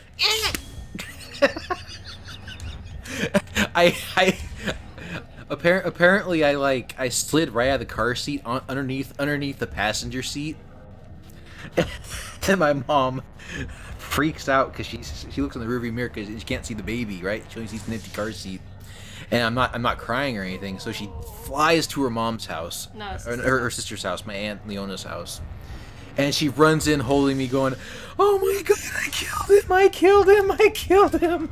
Damn it, the controller keeps like connecting and disconnecting. I don't know what. Well, quit shaking it. No, like when I'm just playing normally, it'll do it. I don't know why. Oh, it just means that you're stressing it. Hang on, I'm still using Type 7 film shit. Dread Error says, Jesus God, Matthew, what the fuck? Welcome to my life. And the stories I could tell and the stories I am telling. About the time that your parents stopped because they saw an owl. If I'm saying this right, Guciom. Guciom? Sorry, I can't pronounce that. But thanks for joining us. Says, sleep paralysis monsters seem to be becoming a fad in the last few months. Maybe it's the end of times, man. All the stress of the modern world. I don't know. I'm making shit up. But thanks for joining us. We now have 7 viewers. Holy crap. We have to make this go into overtime. Is this YouTube or Twitch? Oh, this is just YouTube. Twitch is still in the teens, so we're really racking them up tonight, aren't we? Fuck up. I really wish I could. You guys don't know, but I'm watching this on a shrinked down screen as well. Or playing, I should say, not watching. Well, if you want to be able to play it in full screen, Give me 1 second to get set up, and I'll help you out. All right? Well, there's no point in stopping and to configure. No, we don't have to stop it. We just have to you hit pause. We jigger it a little bit. Nothing happens. You could do it. No, there's a way you can do it now. I've discovered a way. I'm evolving that, just like a Pikachu.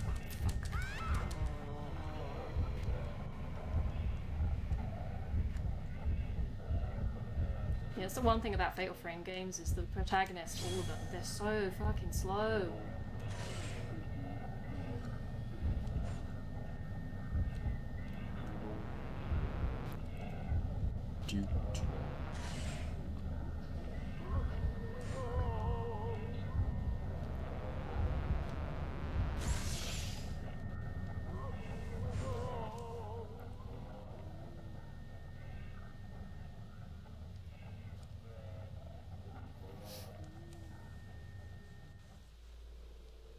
Casperger says the good Matthew died that day and was replaced by evil Matthew. Well, I didn't live very long then because you were only about 1. I was like a couple weeks old when that happened. You joking? So I've heard this thing that apparently a baby, like a newborn baby, their grip is like so hard, it can be so hard that if you like got them to hold on to like a clothes hanger or a clothes wire in your back garden and then let go of them, they'd be able to hold themselves like onto it. And apparently it's an evolutionary leftover from when we were monkeys because it would save them from falling from trees or something like that. I think that might be bullshit, but I remember hearing it somewhere. That's interesting. I'm not saying it's wrong, I'm just saying it's interesting.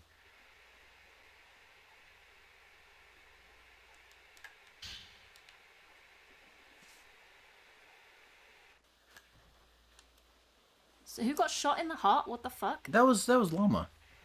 Oh! We know the story. No. She said shot, not shocked. So I was like, what? Shot through the heart, and you're to blame. You gave Llama Pockets a bad name. Daft Bobbyus the Wise. That's the only part of that stream I remember, is calling Bobby Daft Bobbyus the Wise.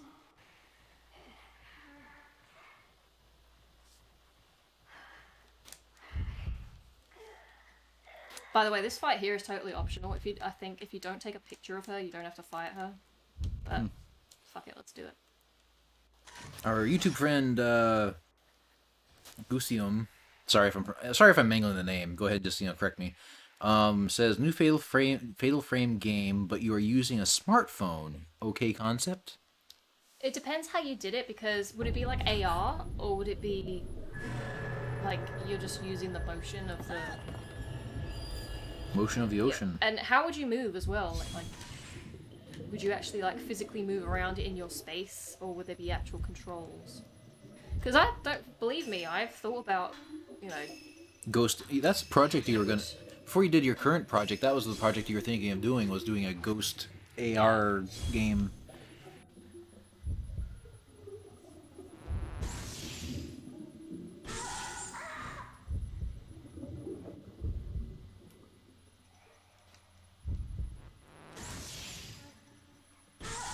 This bitch is really making it easy for me. This version of the game seems a lot easier than the UK version. But that might just be me misremembering. Maybe. Alright, Nat, if you wanted to, we can make this full screen now. You just have to pause it. Okay, well let me beat this All right, lady. fair enough. Okay, now the crawling shit, fuck that noise. She's not crawling, she's floating. Floating? Okay, even worse. Because she drowned. Oh yeah, she's a mermaid. She gonna get you. But again, I feel more sorry for these characters than I do like scared of them. Yeah, but again, that's part of it. They're terrifying to look at, but Okay.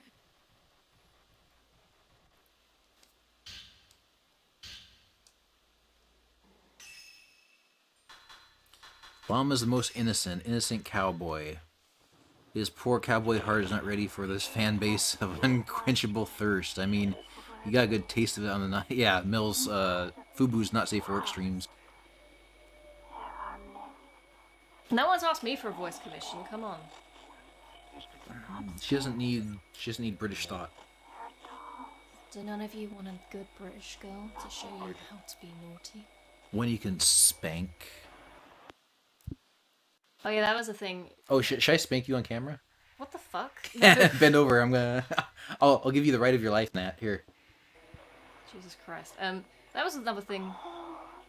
Fatal Frame 2 remake is on the Wii, and they have British accents for some reason. It's really off-putting.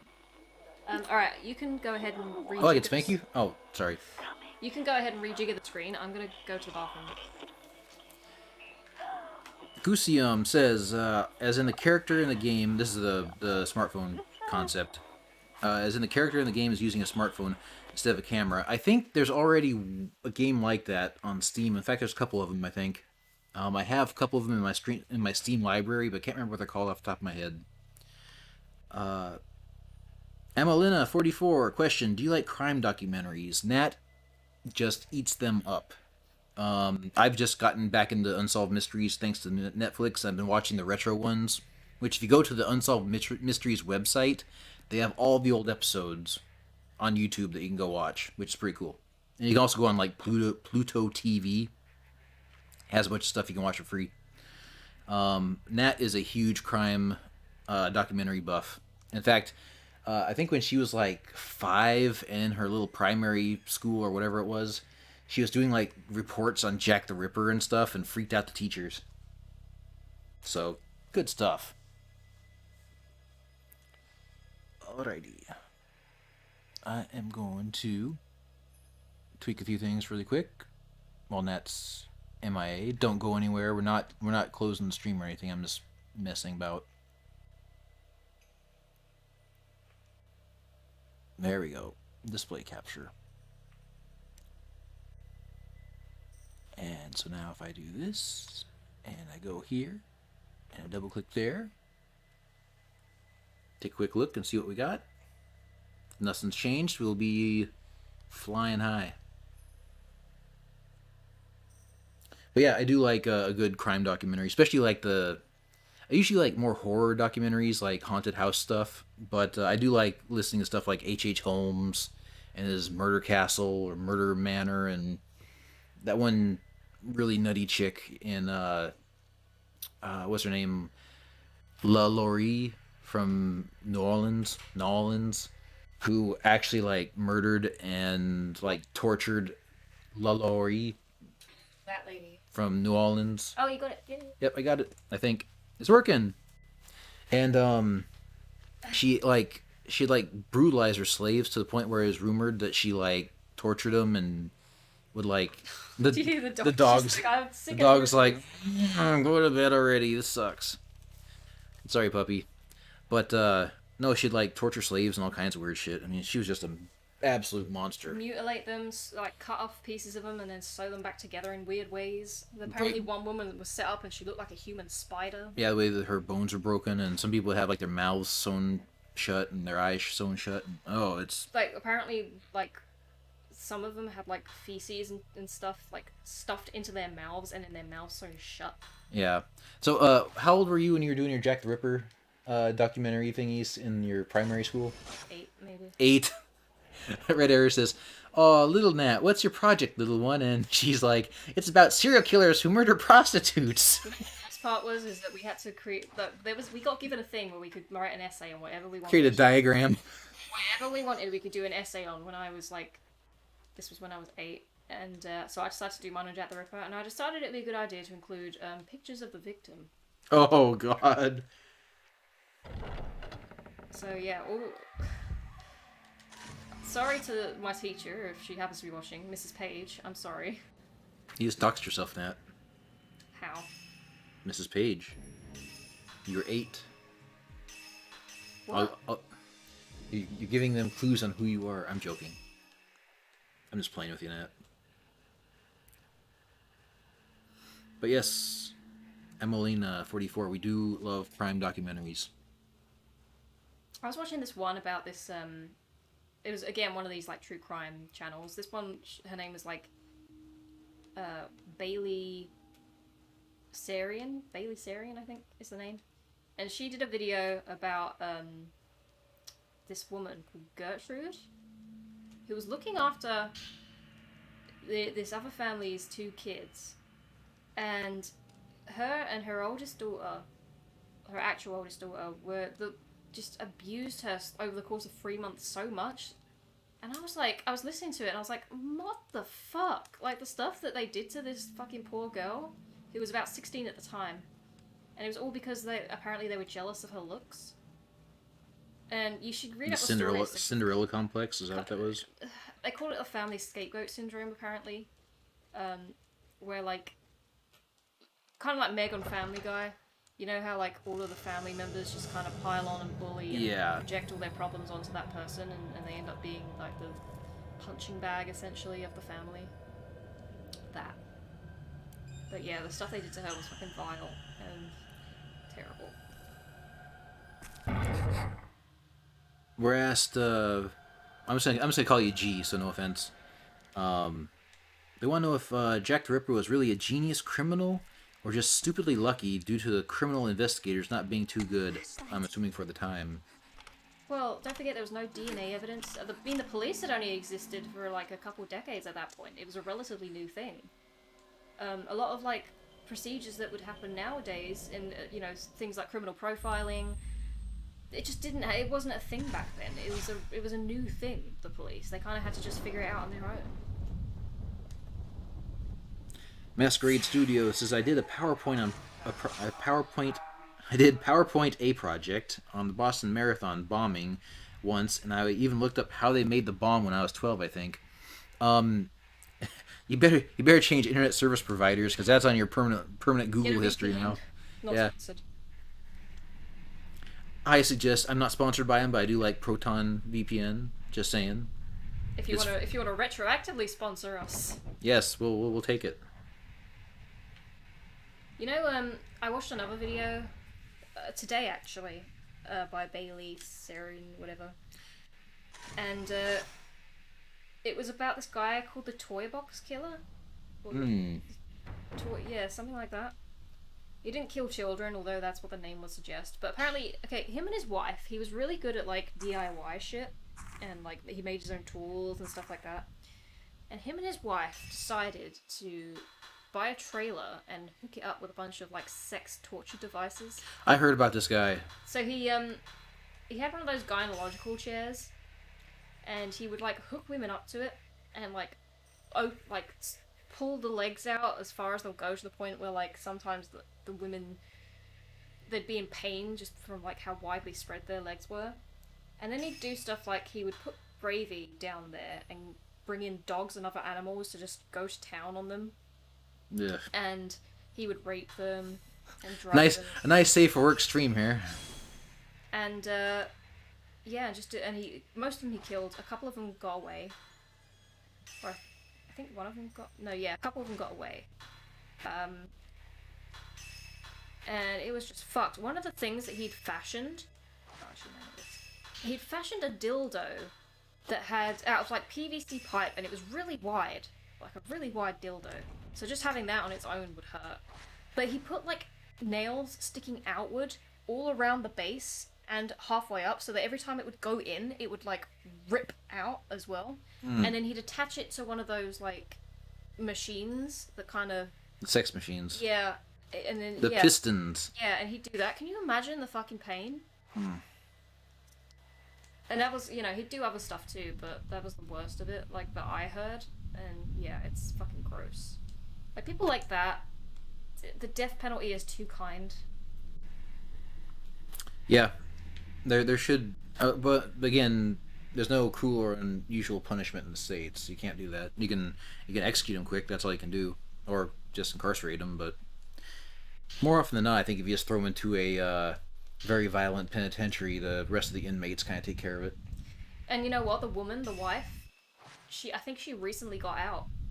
She served like 80% of her sentence, and they let her for good behavior. And the women are usually complicit in this stuff, and they usually get like a fraction of the sentence that the guy does. Just the 2 killers who went around England torturing kids. Oh, the Moira Hindley and... Yeah. Didn't she get like a slap on the wrist compared to him, or he killed himself, didn't he? I don't remember what happened to him actually. I think I can't remember if it was when we still. I can't remember if he still had time. There's also a famous case of like several girls being kidnapped and stored in like a basement somewhere, and it was a man and a woman doing it, and both of them participated, and the woman got off practically with nothing, and the guy got like 800 years in a sentence, 800 years, and the woman got like 20. And then just look at what's going to happen to Epstein and Maxine Gleich, or whatever her name is. Giswell. She's going to get a slap on the wrist too, because even though she also is just as guilty as Epstein is as far as like collecting girls and what they did to the girls, because she participated in that too. She'll get a slap on the wrist, even if she doesn't turn in like state's evidence or something like that. Give up the name in her black book, the names in her black book. I generally think that she's gonna get a slap on the wrist. Did you guys hear about that Wayfair thing? Oh, one second thing, really quick. The Red Arrow says this is the strangest stream conversation. It's just Nat being fascinated by murder since childhood. Yes. Listen, I can't explain it. Anyways, yeah, the Wayfair thing is massively messed up. Yeah, for those of you who don't know, there's a Conspiracy theory. well, I mean, Well, it is. it's pretty convincing. It is very convincing. Shit. But yeah, basically, there's this furniture company who are like selling, fuck's sake, really like shitty furniture for like 10,000, upwards of 10 grand, right? It's like IKEA type stuff too. Yeah, and you go on their website and there'll be like 5 of the same cabinet, but they'll all be 10 grand, and they'll all have different names. Like one of them will be called like Alicia or something. Be called like Trisha, or I can't remember the exact names, but yeah, like girls' names, and that will be the only difference between the cabinets, right? And then if you Google the names, all of them match Missing children. missing children. And so there's this conspiracy online, but it's very fucking compelling, that that Wayfair is basically child trafficking. And they're selling these cabinets under the guise that they're actually cabinets, but you know, people are actually buying children. Yeah, and then Snopes recently released a fact finder in quotes about it. Fact check, yeah. And they said, yeah, well, it's from a delusional Twitch or Reddit thing, and they said that if you do indeed use the SKU numbers of these items and you plug them into, I think it's Yandex, the Russian Google. But if you plug it into the basically Russian Google, which is Yandex, it shows pictures of children. And the Snopes is like, this is totally false. But strangely enough, this works. Yeah. And it's like, Yeah, strangely enough, this part of it does seem true, but there's no reason the whole to thing's believe false, but this part's true. Yeah. Like, fuck off. And meanwhile, didn't the CEO of Wayfair, wasn't he like a Hillary Clinton supporter? Like, The vice president apparently, yeah, worked on the Clinton campaign. well, someone's gonna die. I'm telling you, man. Start that suicide clock. I'm telling you, man. Child trafficking, it's out there. Like, I know that people like to kind of believe that it's not a thing. For fuck's sake. They like to believe it's not a thing, but it's fucking more common than you would believe. If you knew how many kids went missing every year. I can only imagine. And it's not just kids as well, but you know. Young women. A lot of parents, like, they sell their kids into trafficking. Like, Messed up. It's fucked. Shit, where is this woman? Where is this bitch at? Oh, fuck. You got her shoulder. This bitch. This bitch. Go.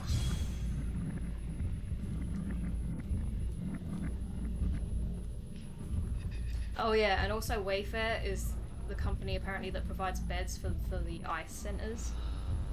Which The is same creepy. place where thousands of children go missing from apparently like they just lose track of them or whatever.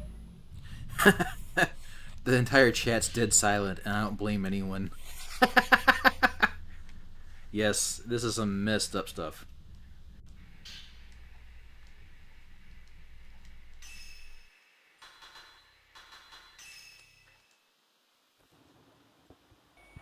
Anyone excited for the new Crash Bandicoot? Rachel.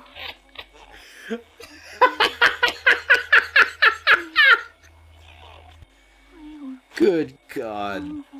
Hey, I'm trying to like. Change the direction.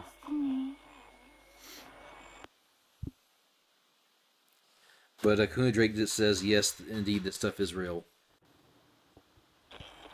Yeah, it's freaking horrible. Minnesota Fast says, am I okay? And Akuna says, yeah, it's more common than you think. I mean, I imagine that it's very, let's just say, lucrative.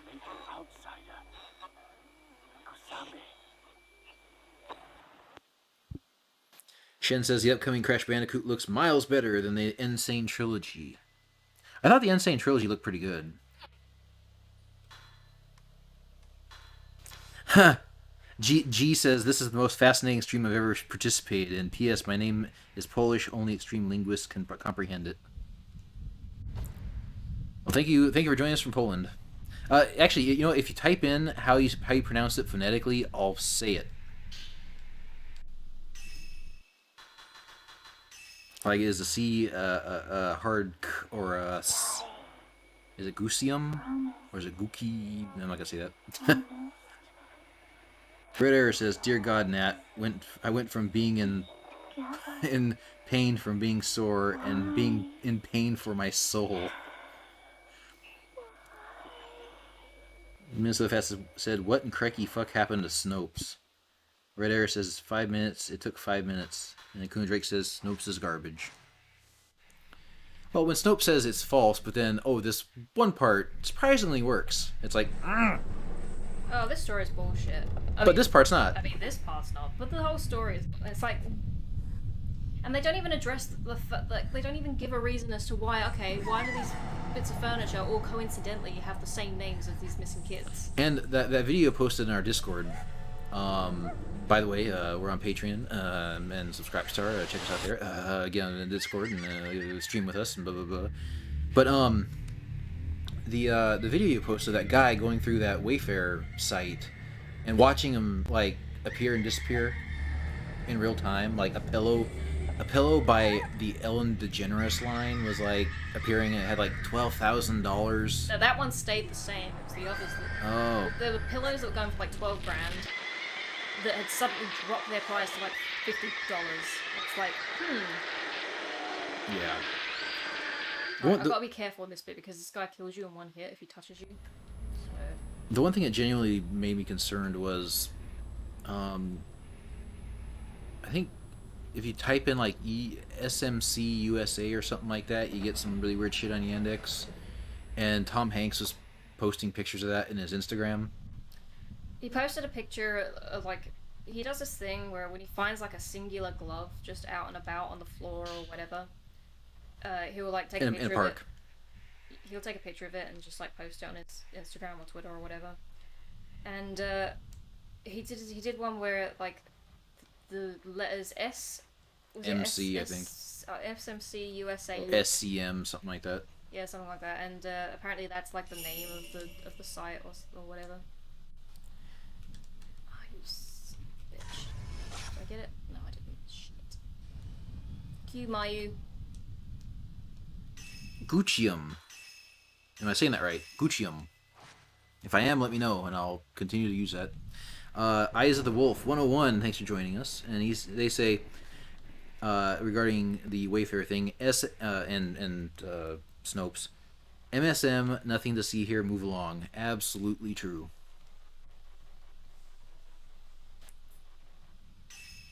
Alright, I'm gonna save every time I enter and exit that room because, again, that guy will kill you in one hit if he touches you, so... Yeah, invincible boss. Guccium. Yay, I got it. Now I don't feel like an asshole. I hate mispronouncing people's names or like. I'm not really big on the pronouns though, but I definitely don't want to like offend people too much. So I'll usually say they, and if I do call you a dude, it's just what I call everybody. Generic. It's like Good Burger. I can't believe I'm using that reference, but he's a dude, she's a dude, they're all dudes.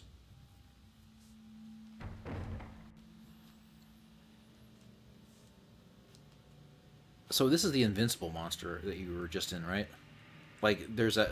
The first time you played it, you told me that you cannot beat this thing, right? And if it touches you, you die, or. Yeah, you can't take a photo of it. Taking a picture of it does nothing. Right. And if it touches you, it just drains all your health. The only way you can survive is if you have. You get these things called stone mirrors, and if you have one in your inventory, if your health is like drained completely, it will refill your health, and then that will be using the item. But you can only use it like when your health. You can't actually use it from the menu. Your health has to actually go down to 0 for it to go back up, and that you can only carry one at a time. And if you have one of those, it's the only way you can survive a touch from him. Otherwise, he will kill you in one hit. Crazy, man.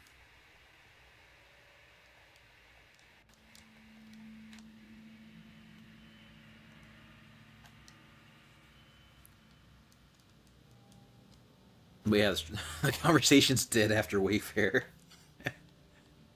Jake Crazy asks, are you supposed to die in that room? No. I think you're supposed to run to the other side and get out.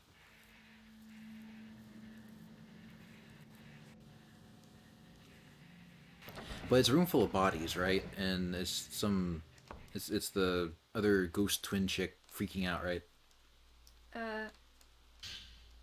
It's the ghost of a guy who was sacrificed as part of the ritual, if I remember correctly.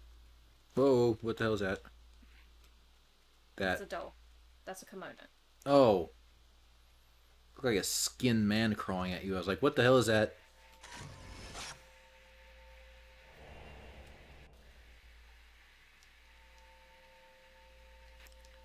TMF says, don't mind me, I'm just masturbating. Quick, bring him in the chat.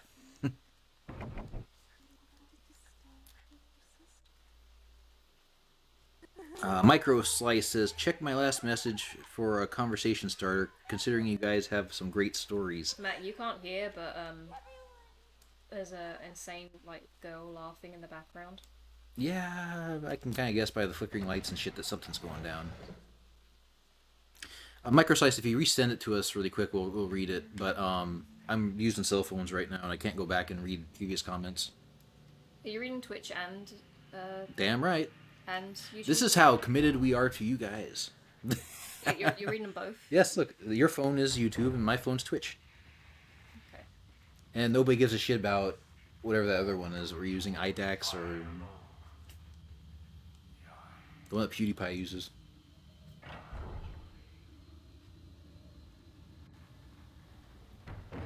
I'm going to save again because I'm about to go back in that room.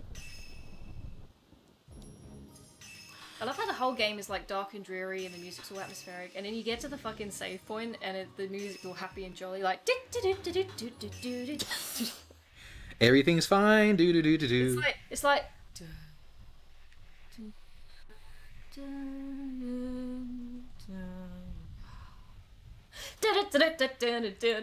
It's like the intermission from Monty Python and the Holy Grail. Okay, Microslice says, to try to change the topic, thank you. Was there ever a time when a friend warned you about their parents before meeting them?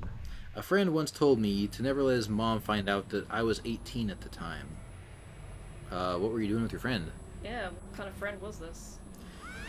Oh, fuck. Oh, I touched you. Oh shit, no, the stone mirror did nothing. Fuck. You did. You did, bitch. You died. So I was wrong, the stone mirror doesn't do it. I think it's in the final, because he's the final boss. Not the real final boss, but he's the final boss. I think it protects you then. Jordan's here, Jordan.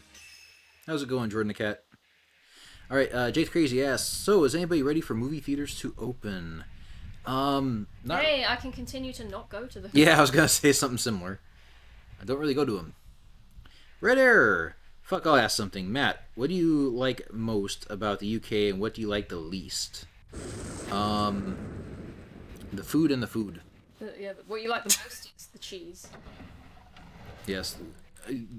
There's a massive difference between the cheeses you eat in the States and the cheeses you eat in England. And my answer is actually, the off-the-cuff joke answer I gave Don't touch me. is actually accurate. The food is the best and the food is the worst.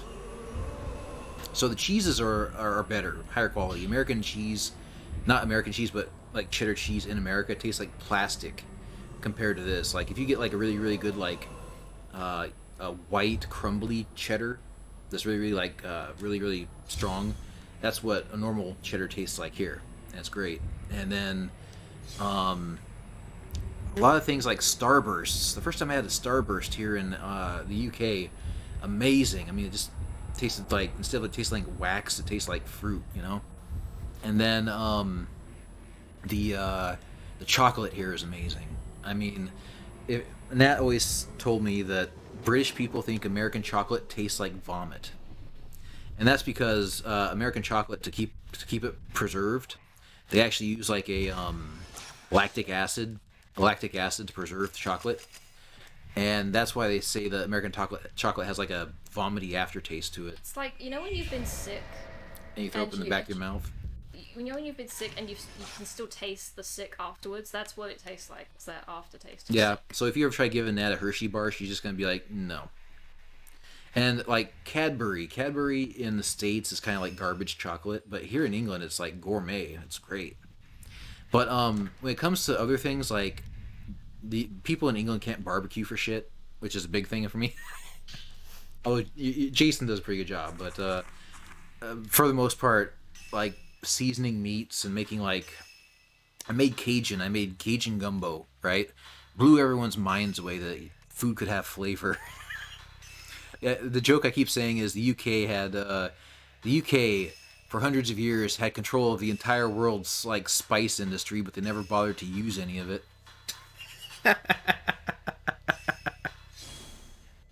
Oh boy, Jordan's asking what was going on. We were telling the stories of Wayfair, and we killed the entire chat because it's about child trafficking. Microslice is playing D&D. Jordan the Cat sore all over. Jake Crazy says, I think his previous question was about movie theaters, and Microslice was saying when a friend warned you about their parents before meeting them. Jake says, I think it was more worrying about my parents, about my crazy friends, my parents meeting my crazy friend. Jordan the Cat's asking if this is a QA session. No, but it's kind of just what we got into. Oh man, he's ugly.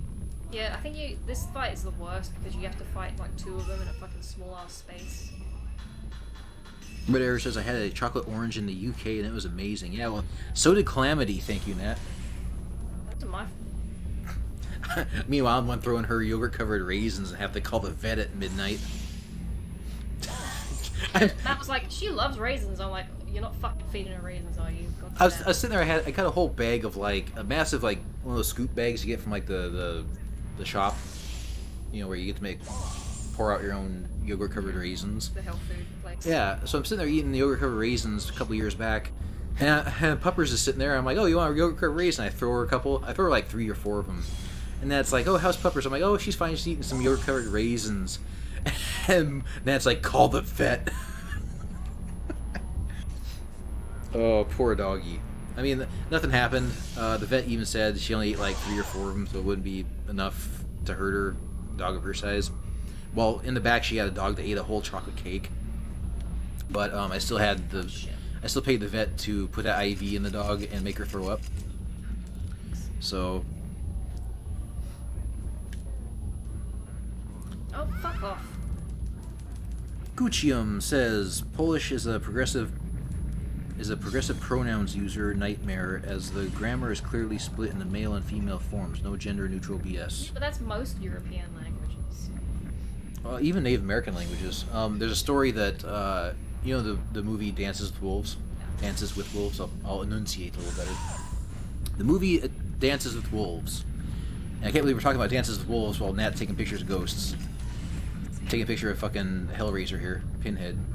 But the tribe that he encounters in Friends, apparently the actual tribe language has two languages. One is the language that the men speak, and one is the language that the females speak. And during the entire movie, every character is speaking in the female language, which means that if you are actually a member of the tribe, a real life member, and you see the movie, it's hilarious.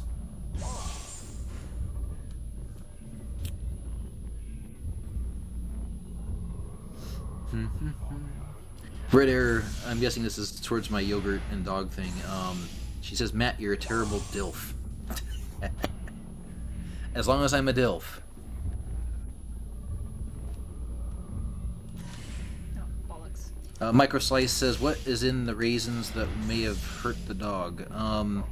Grapes have something in them that just... I don't... Kidney failure. Yeah, it causes kidney failure if you feed dogs grapes. Yeah, you can't give them dogs... You can't give dogs grapes, raisins, obviously.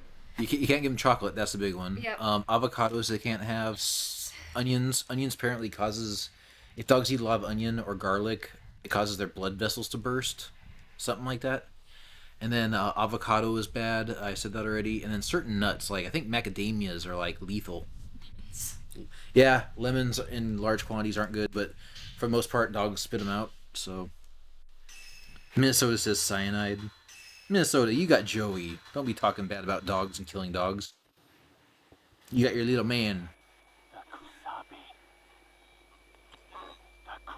Oh, Minnesota clarifies there's trace amounts of cyanide in grapes. And apple seeds, too.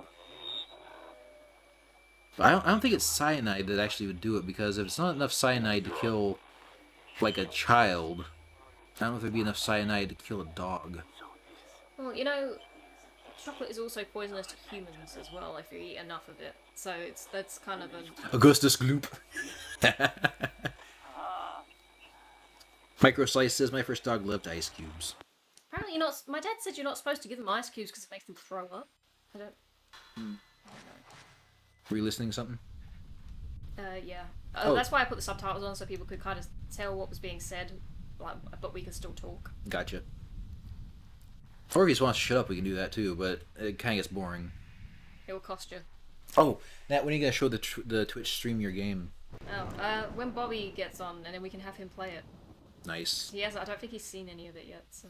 Yeah, so Nat's a game developer at uni. That's what this whole Don't side touch me, channel... don't touch me, don't touch me, don't touch me. Fine, I won't. You fucker, you fucker! You I fucking did. PlayStation remote! No! No! Would you fucking...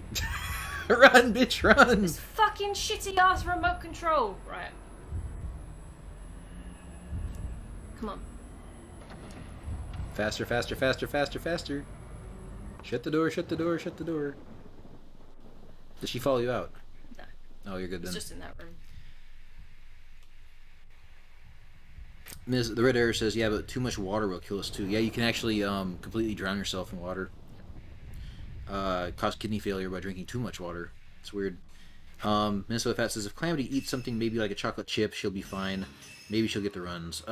She ate half of a chocolate orange, but apparently there's only... Half fucking chocolate orange. How much did she eat? She ate a tiny bit. There was like 3 segments left, if that. Alright. But still it wasn't enough to kill her because there's too much chocolate. There's too much milk and other things mixed in with chocolate. That there's only like 5 grams of chocolate. To kill a dog, it requires 1 gram of chocolate per pound of the dog. That's what I was told. Jordan the Cat asks, how much water is too much water? 3 glasses. You can't have any more than 3 glasses a day, Jordan. I'm joking. But, Turns head. Yeah, some of these ghosts have weird names, but it's because like there's so many of them, and a lot of them are of the same person, so it's like... I should have said that they were the Native American names. That's creepy.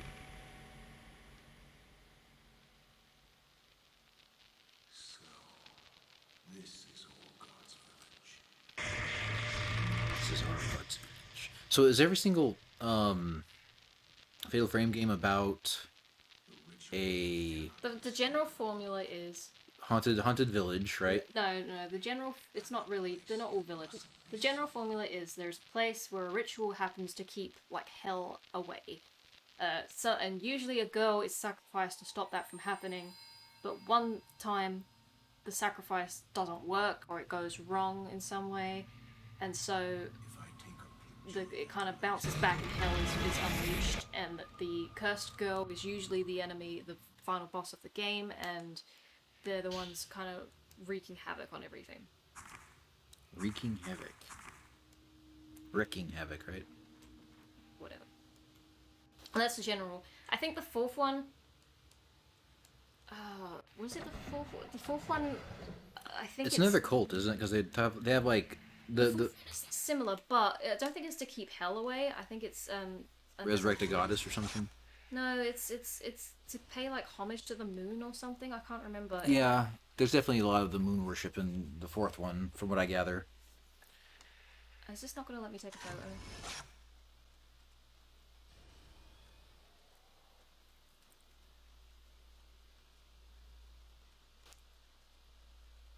Apparently not. Bye, bitch.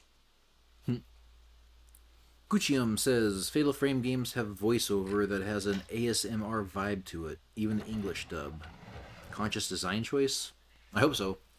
I know that ultra low frequencies are used more and more, I think. I think it started, I don't know when it started though, but I know that Paranormal Activity was used pretty heavily. And that's just basically like frequencies that the human ear can't hear, they're so low, but it still causes like a vibration. It's kind of the same frequency that freaks out animals when like an earthquake's going to happen. And apparently it's supposed to make people uneasy. Although I've seen an experiment where they take 3 or 5 cabins, little cabins, and one of them has an ultra low frequency radiating from like the floorboards. And they tell these people who don't know any better that one of the cabins is where a murder happened, and they need to go into each and every cabin to see which one they think the murder happened in. And the first one that every single one went into was not the one with the ultra low vibrations, but it was the one that they thought was the murder one, because they felt less afraid of the others. So it's kind of a very, very limited test, but it was inconclusive, or at least negative, that handful of people. That fucking way, Mayu. Okay. Well, if we make a game, I'd love to try using it. Imagine like you're playing a game and all of a sudden like shit starts rattling on your desk and you can't tell why.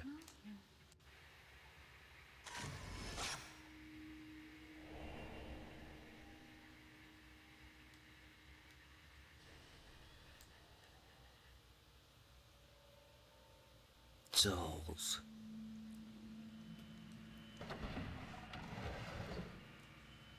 So you found your sister. Now it's an escort mission, isn't it? Or is it not as annoying? Not as really. I mean, she is annoying, but she could be worse. You have to get close, like over top, and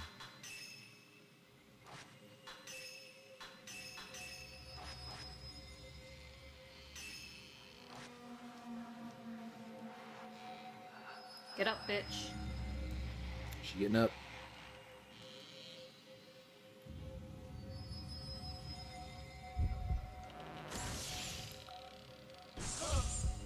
Got him. So is the controller working still? Yeah, it's kind of on and off. It's not. Like, sometimes it'll make her turn around when I didn't ask her to. I haven't heard you shout at yet, so I'm guessing it's doing okay. Let's see if we can get. She's gonna lunge at you in a second. I'm trying to get a fatal frame shot. She's gonna stick her arms out. There you go. We're both like, there you go. It's still a 0 shot. God damn it! When the red light at the top goes off, that means it's a fatal frame shot, but it's like very specific. Guccium says another thing about Fatal Frame games: cute girls as protagonists. Cute, vulnerable girls. Yeah, vulnerable is a big word, because if you're gonna have a horror game, I mean, that's definitely one way to go. Versus Chad the Marine or something that's going around punching ghosts. Depends how strong the monsters are, though, because I mean, it could be like a Predator kind of thing, where it's scarier because all the guys are really buff dudes. Yeah, but again, they're more vulnerable to the Predator. That's why you think all these big buff dudes who are like alpha males and soldiers, the best of the best, are like the height of, like, you know, human male abilities gets completely dwarfed by this frickin' predator alien thing that's bigger, stronger, faster, and has better tech. Again, they're vulnerable. That's the thing. Vulnerability. Vulnerability's scary as shit. Shit, I've forgotten what. Yeah, what was the picture again? I've completely fucking forgotten.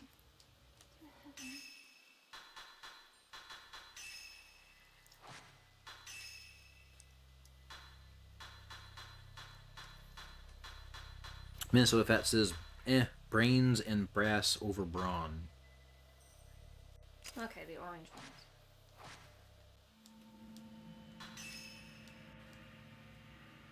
Here's something. The two chosen children shall be carried to heaven.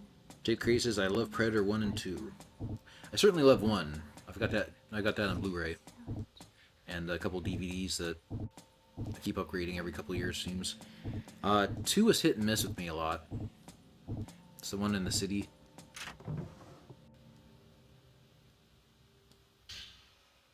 Butterfly key.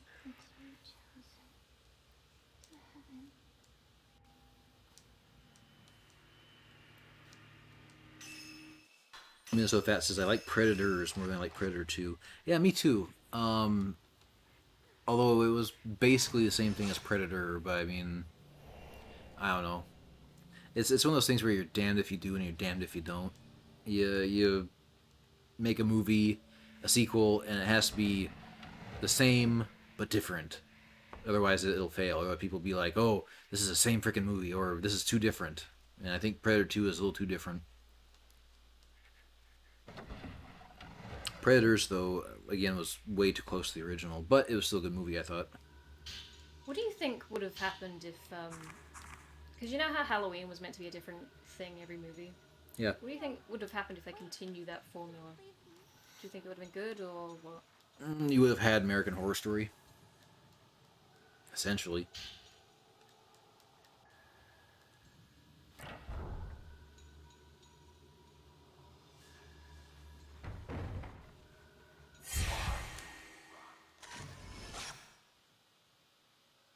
You keep talking to yourself, buddy.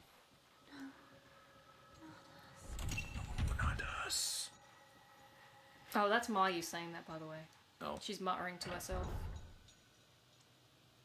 I'm surprised, like, Neo isn't just looking at her and being like, bitch, what the fuck? Did you say something, bitch? She needs to turn around, slap her, and say, man up. A little kawaii girl slaps her. Man up. Nipa.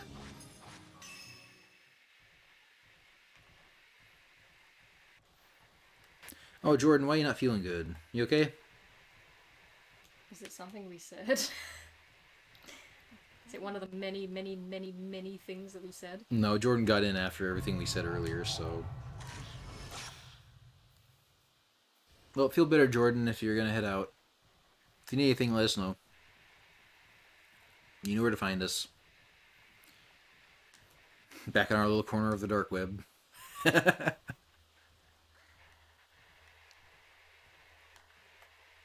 Oh, it's fine. No, Jordan, it's fine. We didn't think it was us. Honestly, we just hope that you feel better soon. Okay. Yep. No worries, Jordan. Bye. Bye, Jordan. Have a good night. Get lots of rest. What the fuck? How am I supposed to be pointing this? Oh no, it's gone. What the fuck? Controller wigging out. No, the blue filament was going off, which means that you can take a picture of something, but But there's nothing to take a picture of. So I think I must have missed it. I don't know where it was. It wasn't the hanging woman, was it? No. Of all the ghosts, that's the one that sticks out the most in my head.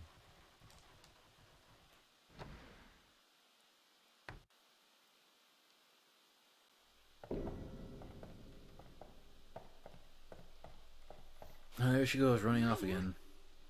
I swear you just gotta, like, tie a rope to her or something. Put her on one of those harnesses that, like, weird adults put their babies on. Tie a rope to her leg or something. I mean, technically she already has a rope tied to it. It's not tied to anything else. The symbolism in this game is really, I just love it. Like how the bows on their thing is supposed to be butterflies. Yeah, that's kind of on the nose, isn't it? Okay, well, the main antagonist, Sai, if you look at her blood stain down her kimono, it's like half of a butterfly, symbolizing that she is one half of, you know, A whole. yeah, and that We have to get out of here. the other half of the ritual, aka her sister, is missing.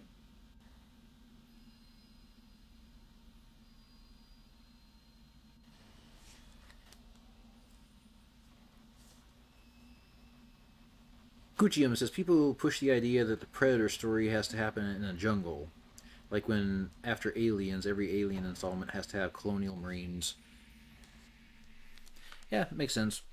I mean, you find something that kind of works and they milk it for everything it's worth. Kind of like, it's almost heresy to say though, but Terminator 2 is basically a retelling of Terminator 1. I mean, it follows the exact same story beats.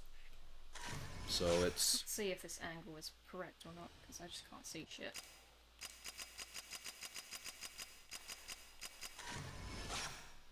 What are you trying to see? There should be a guy in here that you can take a picture of, but I can't see anything, so... Chip on the ceiling? It's a struggle. I'm just gonna leave it, fuck it. Kuna Drake says butterflies have ties to death and souls in Japanese culture. Yeah, that makes sense. And rebirth, yep. Which is why Maria has a butterfly tattoo of her stomach. Oh, and Silent Hill 2. Yep. Tricky! I'm not a big fan of Japanese storytelling, though, but they do know symbolism very well. They also know horror.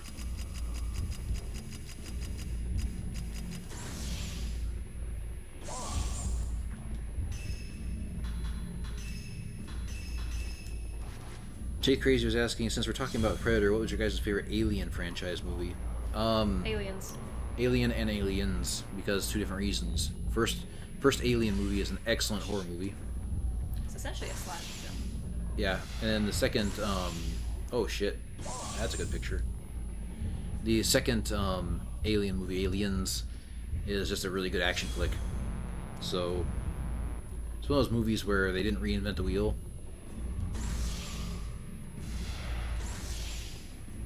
You have to wait till he's purple. No, if you press the triangle button instead of the X button, you use one of your lenses that has a special ability. So at the minute, the one I've got equipped is the slow, so it slows him down so you can get a better shot. Oh, nice. See, look, now he's going after Mayu. Bye, Red. Little red, have a good night. Dream of me. I'll be waiting for you. Kuna Drake says, not all Japanese shit is obtuse. Yeah, but their RPGs are. The scariest thing in the game. Your sister. Oh, get out of the way, Mayu! Oh, I could have had a combo shot. So you get the back of her head.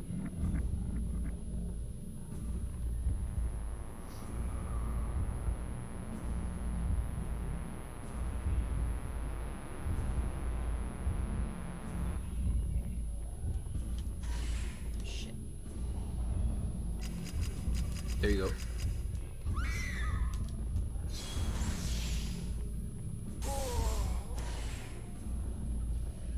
She got in your frame again. You're Ruining done. the fatalness of the frame. Get out of the way, Mayu. Your dunce sister. Bollocks.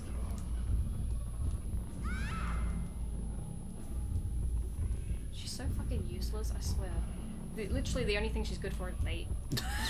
Let the ghost have her.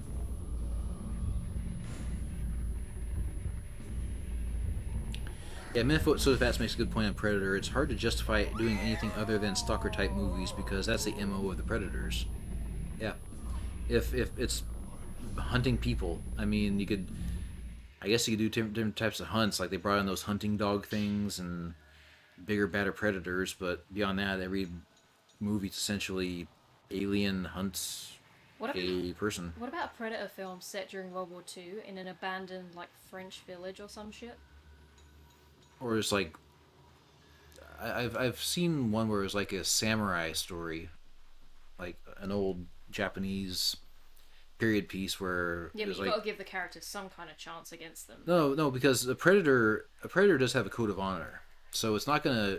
If you attack it with a sword, he's gonna attack you with a blade. He's not just gonna blast you. It has to be defeated in the end. So I mean, like. Oh no, this comic, I don't think I think the predator won in the end. Yeah, exactly. But I'm just saying that you could do period pieces where you have predators in medieval times and things, and it'd be more interesting ways of trying to defeat the predator. Because he won't use a laser blaster if you're coming at him with a stick. He'll use a cane or something. With wrist blades. It's not good sport. Worst Arnold impression. I wasn't even trying, but worst Arnold impersonation. That was the one thing I never got about the film is as soon as you figured out that it doesn't kill you if you have a weapon, like why not just Drop all your shit and walk things? away. Yeah. Fuck you, man. I'm out. I'm done. I quit. Maybe Arnold Schwarzenegger is such a powerhouse that even just unarmed, he's too dangerous. These fists are registered lethal weapons. I still maintain if they remade Predator again and do it properly, they should get The Rock to be the Do it properly. What? Yeah, The original Predator was amazing. No, I mean like do it remake properly because the last remake, hey, it's legs. Curtain shadow. It's just legs. What the fuck? Here we go gathering nuts in May, nuts in May, nuts in May. The fuck. Anyway, I mean because they remade it recently and it sucked. So if they remade it and did it properly, is what I'm saying.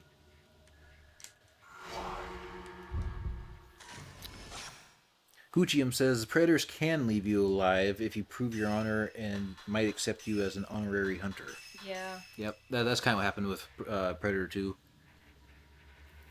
And I think AVP for a lesser extent. Wow, we went from one kind of predators to another kind of predator. Wayfair versus Predators. Remake of Predator, Minnesota Fats.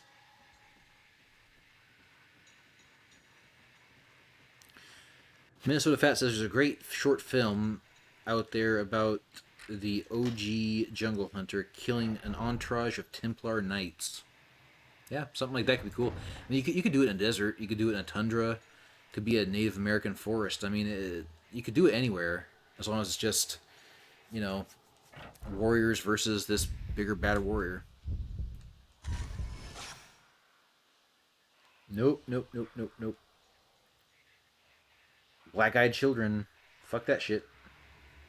What was that thing we were watching about black-eyed kids? Oh yeah, it's an urban legend about these kids who come to your door and ask to be let in, and they're kind of weird.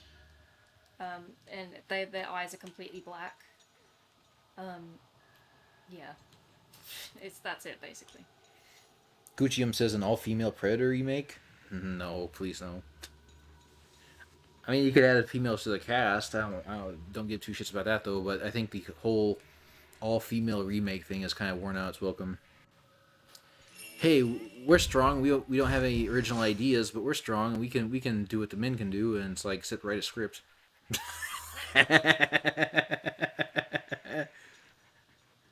Jake Crazy says Batman vs. Predator was really good.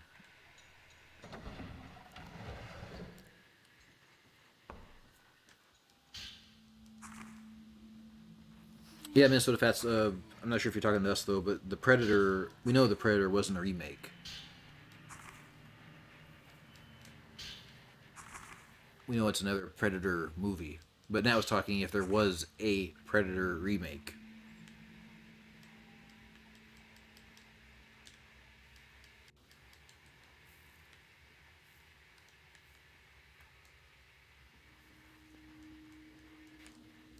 Of course, I don't know. Some movies just should never be remade. Back to the Future, Predator, Ghostbusters. Pretty much anything made in the 80s.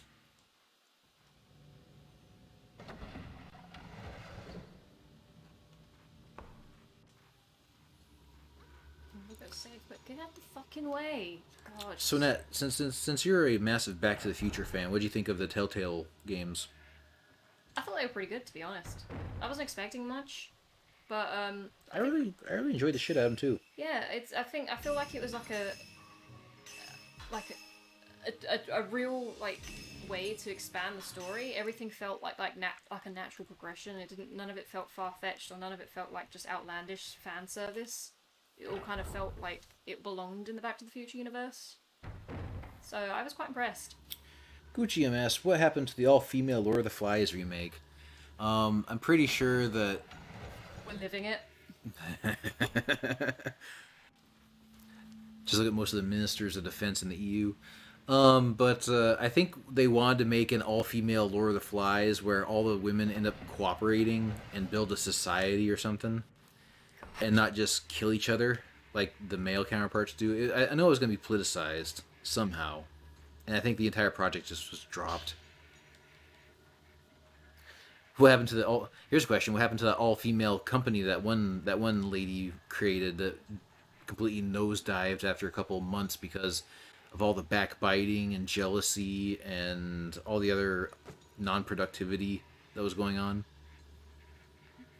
I can't remember which. I think pretty sure she's a journalist. She created a company and she wanted to hire all women, which is her right. I don't give two shits about that at all. But she did it kind of like a political point, and after like a couple months, she had to close the business down because there was just so much backbiting and hurt feelings, and everyone was being catty to each other, and everyone was climbing that social ladder, and it was just no one was getting any work done because they're all spending too much time being catty towards each other. Jade Creasy says, yes, we are living in the female Lord of the Flies. Get out the fucking way, Mayu. Listen, growing up as a girl, having to deal with girls in school and shit, and just in general life, I'll tell you, girls are fucking bitches, man. Spiteful, evil, backbiting, fucking cunts. I swear to Christ. They'll be the most vicious...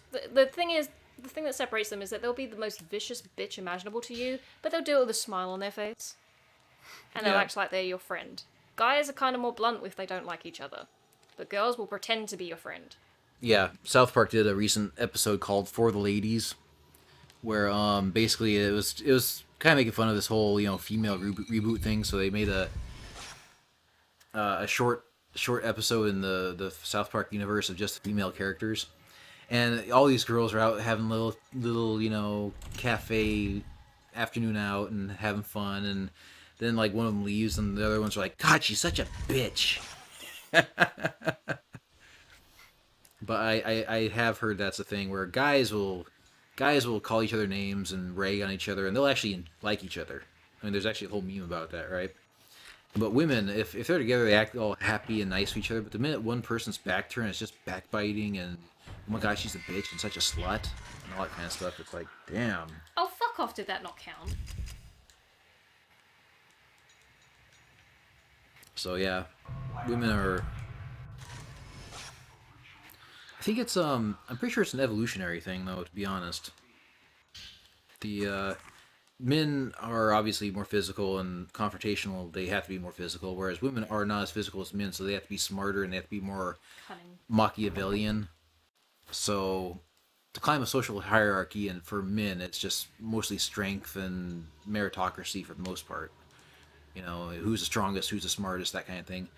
For women to compete, they really have to be much more smart, savvy, and sly. So that's just my thought. My uninformed male thought, which I don't give two shit. That's my thought. I'll help you in a sec. I just gotta get the picture right.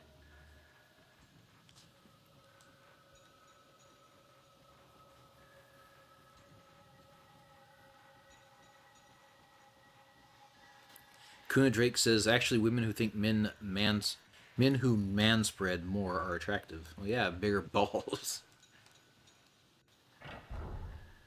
But and also, seeing with your legs together is kind of a feminine thing anyway, so... Yeah. Seeing a guy with his legs crossed very, very feminine-like is... I don't know, it makes you wonder how he's not squishing them. Kuna Drake, also a woman, says... I'm saying this just so people who don't know what we're talking about and people in our friend circle don't know who these people are. Kuna Drake, she says, women practice more psychological warfare than men do. Yeah. You just gotta look at Cersei Lannister. I mean, that's what women do. Oh, I actually looked into this, right?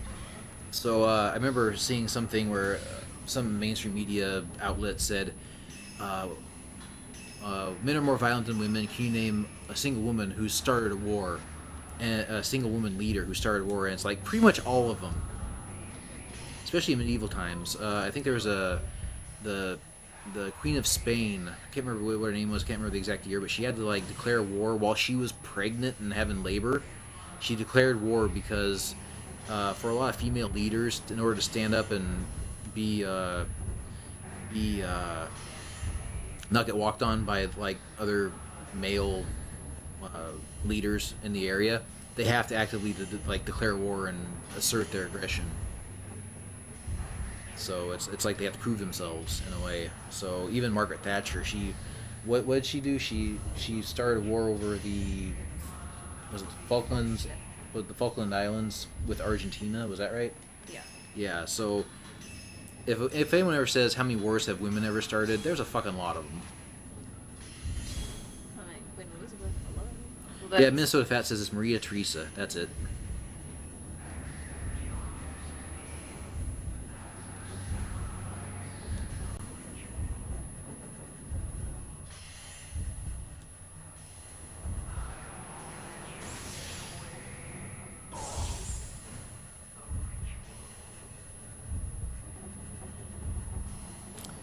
Coon Drake says sociologists say women are growing up to be more physically violent.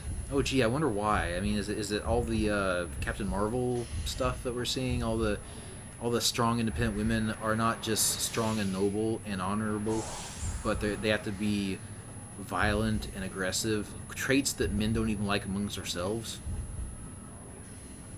I mean, it's like Hollywood is projecting this powerful female, not going to take any shit or I'll punch you in the face kind of woman. And number one, that's not attractive for either sex. And number two, it's not attractive in either sex. And number three, if you're giving women this kind of physical brute force power, they really need to come to understand what that means, how to use it. Because as a guy, and you realize you're stronger than a woman, you don't hit him because you know that's not the right thing to do, right? I mean, it's just you know, if you're stronger than someone, you don't just flaunt it unless you're a total sociopath or psychopath.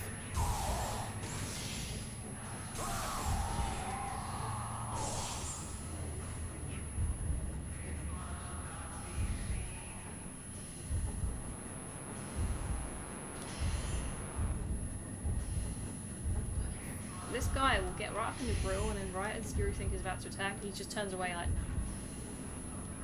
"Honey, I'm not doing it, sorry."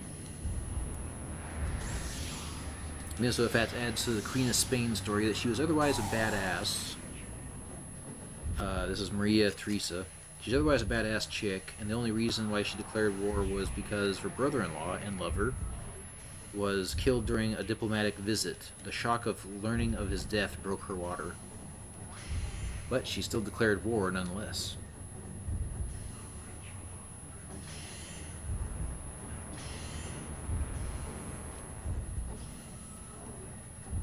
Coon Drake says girls become more violent to survive in environments, something like that, especially if abuse is involved. Yeah, I can see that.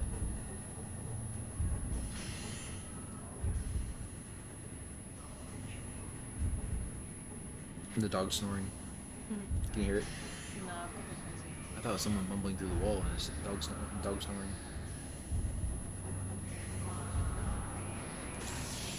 Good shot. He dead. He did. Oh, there's something.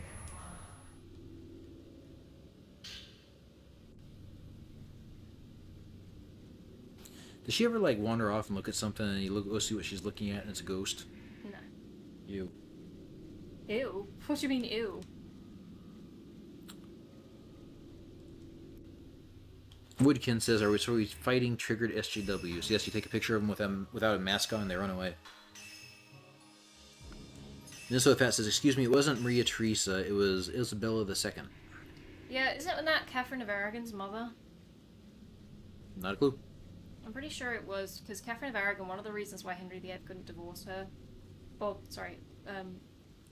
didn't want to like behead her, and he had to go through all the trouble of actually divorcing her, is because her parents were both like really respected like warriors or some shit.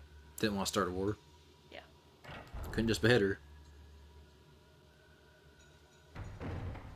Was there a ringing sound? Because Microslice says there was a really loud ringing sound. Possibly. There's a lot of weird sounds Hmm. when you're fighting the ghosts. Jade Creed says that basically we're reinforcing bad behavior. We live in a society where a minority of people can scream really loud and throw a fit and media listens. Yeah.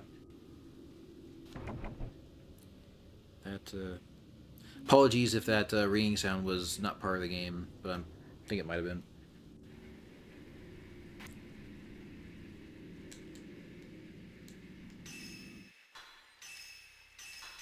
But here's the thing I also heard is most of the users on Twitter are actually bots. So if all these bots are screaming and reading about things, and if 200,000 Chinese bots were found on Twitter, it kind of makes you wonder. Versus like I think there's like 1,200 Russian bots. There are over 200,000 Chinese bots recently discovered, and Twitter finally admitted it. So it kind of makes you wonder if, like, the direction of our social lives is kind of being manipulated by an external actor. I mean, I wouldn't doubt it.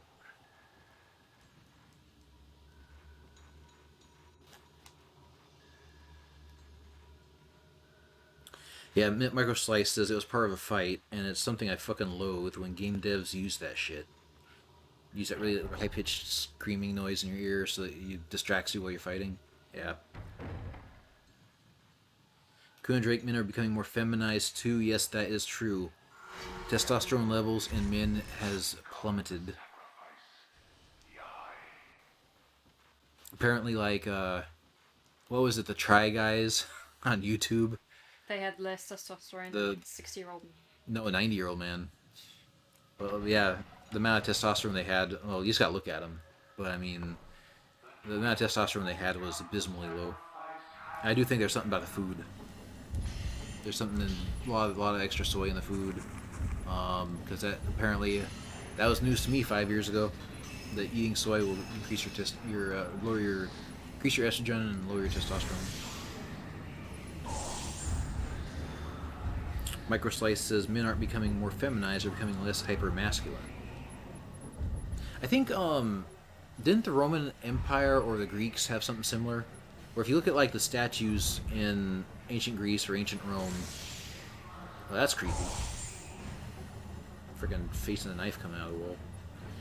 But if you look at the statues in these great societies, the earlier statues, the men have big beards and they're very, very masculine, very, very muscular, and kind of like doing like dominant poses. And then as you get later into the society, when it starts to get like, you know, very, very affluent and stuff, the statues of the men get more and more feminized, more and more thin and beautified, that kind of thing.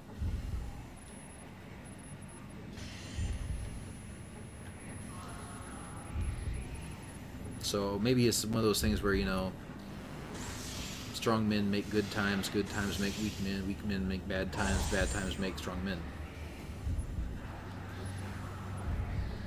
Possible. But I also think, you know, I mean, it's also the fashion too, because obviously what women find attractive during certain periods is going to be what men are going to try to aspire to be. If women all of a sudden think that, you know, handsome, dashing, gentle men are more attractive than a brutish barbarian with a big beard and massive muscles that'll protect you from another tribe or something, I mean, that'll steer society.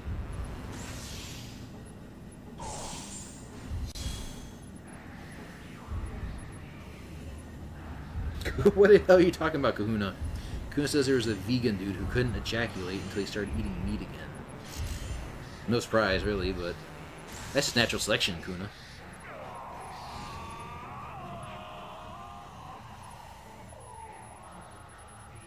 Minnesota Fats basically reinforces what I horribly said. He says men will aspire to be what they're told women find attractive.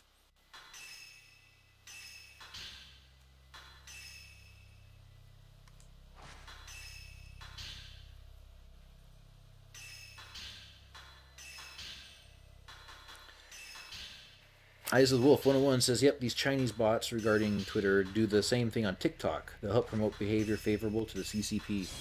Isn't that why the TikTok's being considered Chinese spyware? And I think even India, who's clashing with China right now, I think over the Himalayas farmlands or something like that, they created their own TikTok and they call it Tik. No, it's not a joke. India created their own TikTok and it's called Tik because they don't want TikTok in their country because it's essentially Chinese spyware. Even governments and the U.S. government especially is weary of it. And I've heard an experiment on Scott Adams's YouTube channel where he found out that, or he hypothesized that TikTok, if you install it, TikTok will actually like take over other apps on your phone and like unsubscribe. It'll unsubscribe you from certain Twitter feeds and YouTube channels and stuff like that. So uninstalling TikTok is the best thing you can do. Isn't there that one unless you really like dancing nurses. Isn't there that one guy who went through the source code and he was like, yeah, no, there's some dodgy shit going on there. Yeah, that was posted on Reddit, but I think that was taken down by Reddit because it's Reddit. But yeah, some guy said that he's a software developer and he was going through some of the code in the TikTok app, and he says that it's really freaking dodgy. I don't know the specifics, but he released a paper about it.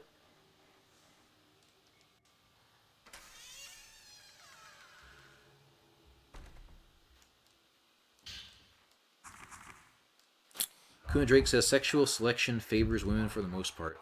Oh, well, if you want to talk about women doing favoring in sexual selection, do you know the reason why human beings have the largest penis of all the primates is because of you women? Selectively breeding us for years? Decades, centuries, millennia? Of course, I guess we kind of did the same thing to you ladies. You have the largest breasts in the mammal kingdom, don't you? Proportionally. I think so. So yeah, the human race is just a massive like Darwinist, what do you call it, a sex arms race. We're worse than the ducks.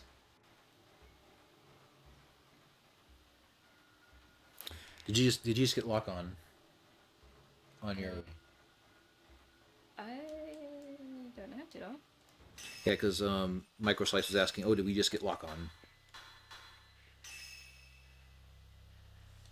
Kundrake says, yeah, the penis is shaped for the same reason, allegedly. So it's supposed to tickle Kahuna. Mm-hmm. Finds the location of the spirit. I think probably, yeah. Kahuna Fats hits it on the nail on the head. Again, dig bicks and tig biddies.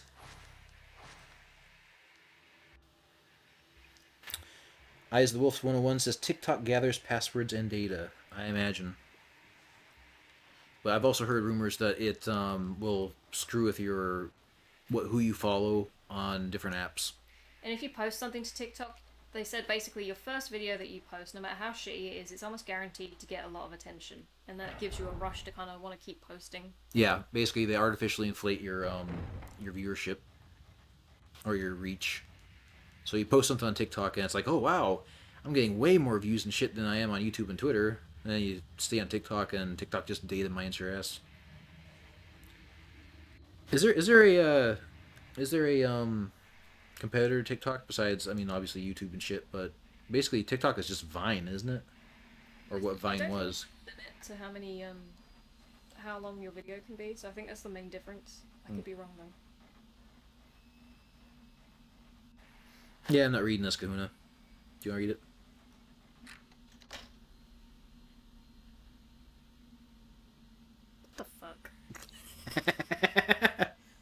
That was the scariest thing all night, Kahuna, was your comment. Stepped on.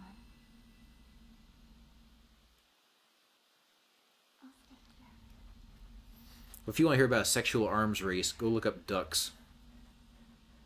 Rotten little shits. I feel nothing about eating ducks anymore. Quack, quack.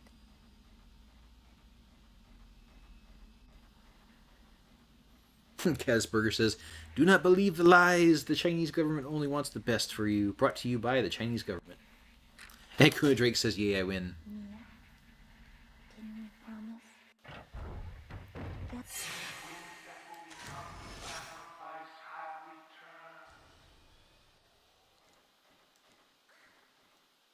Alright, can you leave now? Thank you.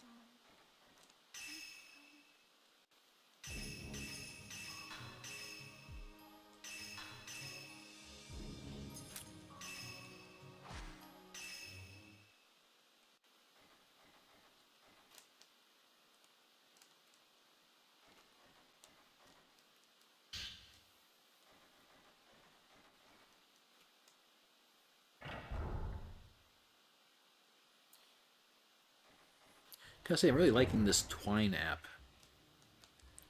It's a Foss app that I got off of the F-Droid store, and it's for Twitch. And basically, it's kind of like a Twitch app for your phone, but you can also set it so that you don't have to watch the video. You can just look at the chat and chat. So I'm sitting here with the chat open, and I have to waste bandwidth. Mia, I mean, it crashes every couple minutes, though, and that sucks, but... Hey, it's free and open source. Unlike TikTok.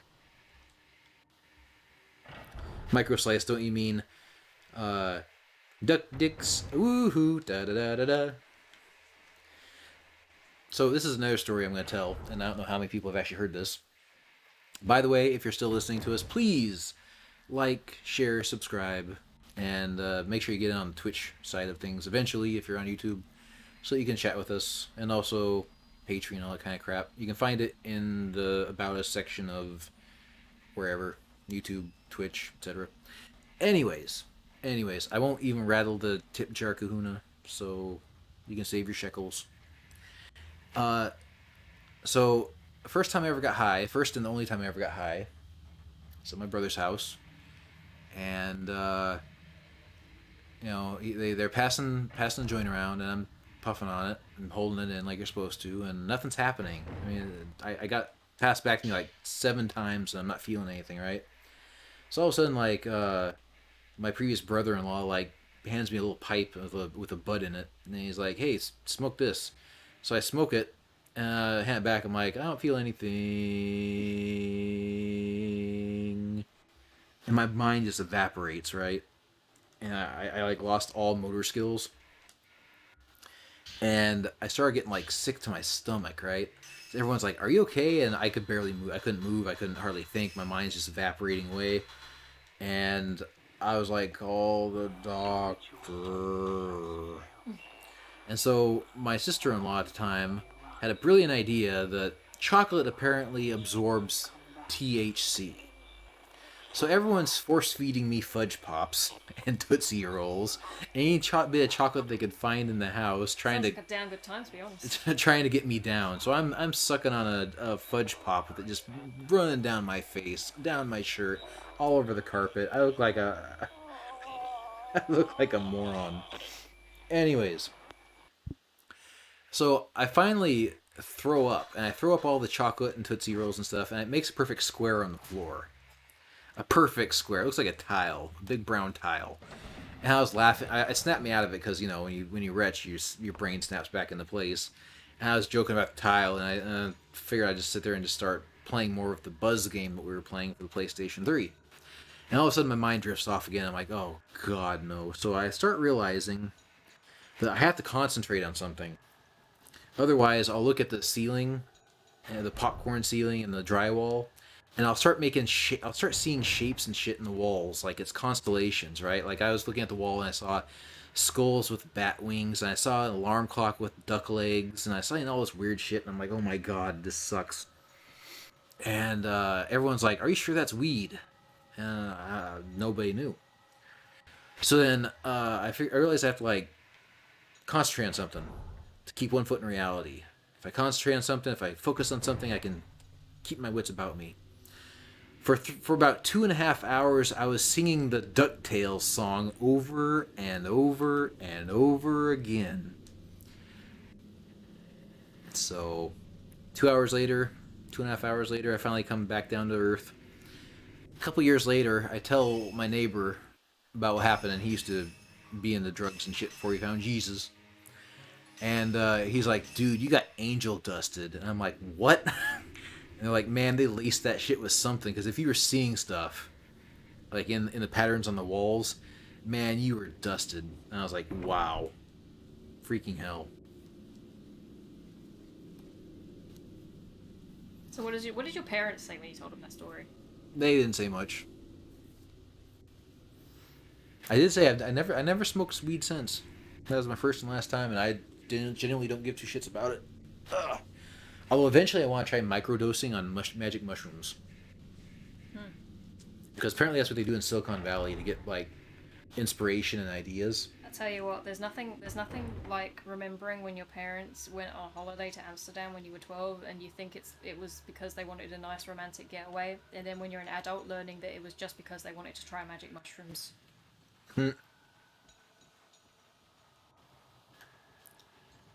Didn't your mom confess that she was smoking weed while she was pregnant with you? My dad says that, but I don't think she ever actually admitted it. Kuna says, I never understood why people lace shit like that. Defeats the purpose of weed. No, I know angel dust is LSD. I didn't say it was shrooms. I said that I got angel dusted. That must have been LSD. And that I said later that eventually I want to try microdosing on magic mushrooms. Because it's something that people in Silicon Valley do to kind of think outside the box. I was watching a Joe Rogan episode with the mushroom guy, and he says that if you take small amounts of magic mushrooms, it actually opens up certain parts of your brain for like more creative thinking.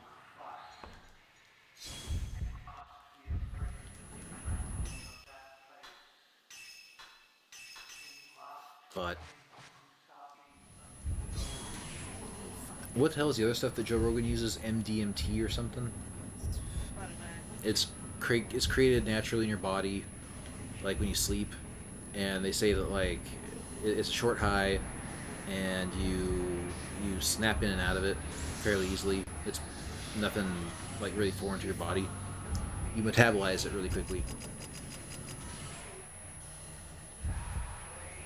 Your sister needs to get the hell out of the way.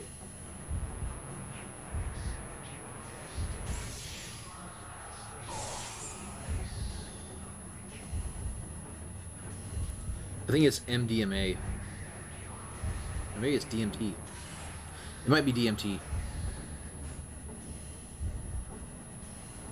It was the episode where he was talking with Alex Jones about doing DMA Gotta be honest. or DMT. Kind of retarded. Yes, that one. That's the highlight of the century. Gotta be honest, I'm kind of retarded.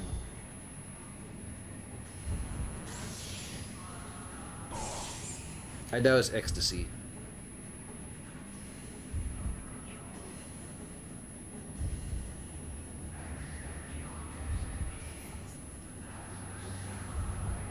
You flew to the right.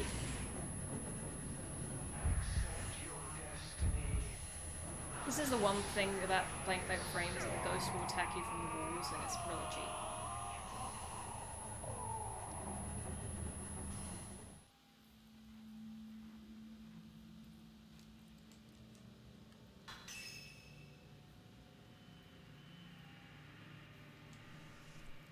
Crimson Butterfly, Star, Sacrifice, Repent, sorry.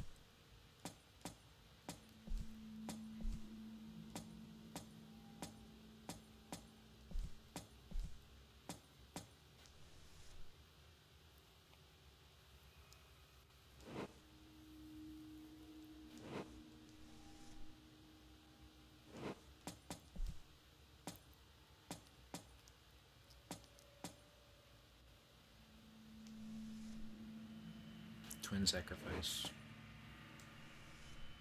Kushabi.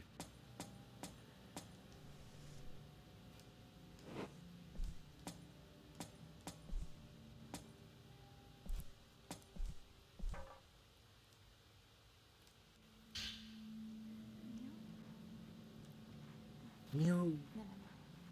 Kuna Drake just says for me to use meth like the average Joe. No. No, no, no, no, no, no. I'm not doing any of that shit.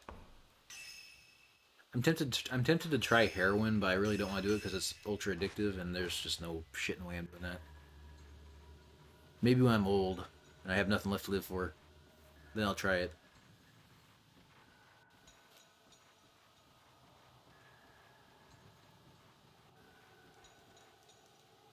Meanwhile, I'm boring because the most exciting drug I've ever tried is just alcohol.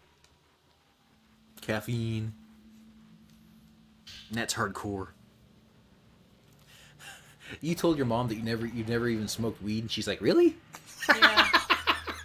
And then my mom was like, "Damn, even your grandparents smoke weed," and I'm like, "What the fuck?" All the things that you don't know until it's too late. I'm gonna get up and get my bottle of water. You want anything, Nat? I have a fiber bar. That's the third one today, isn't it? Well, I had the chocolate one this morning, and then I had a red velvet earlier. You can split one. Split one. Both get.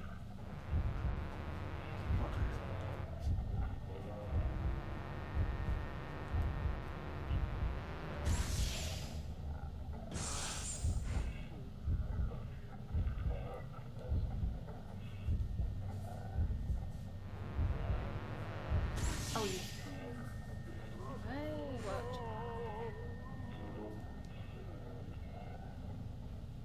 Check it out. Talking about drugs and where we got the munchies. Oh, no water.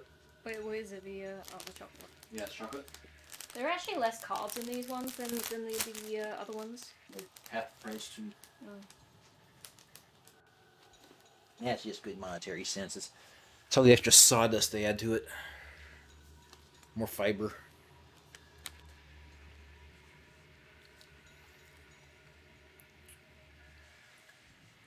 Kuna Drake says edibles sound interesting, but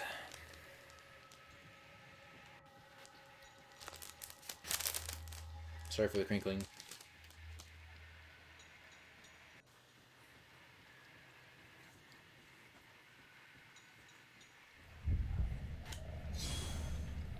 You're pretty close to the end, aren't you? No, I'm ages away. Oh. A second, I'm just gonna eat.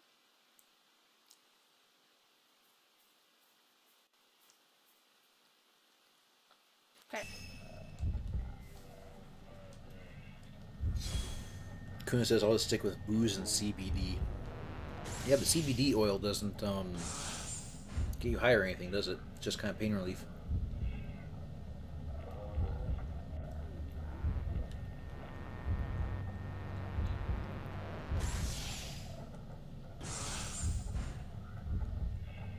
Honestly, the best I felt off of any drug is when I had my kidney stone, they shot me up with a bit of morphine. Oh my god, I felt so good.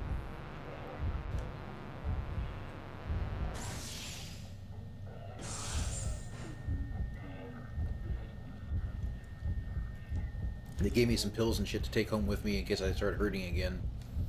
I threw those things in the garbage because I was like, I'm gonna get this is my gateway drug.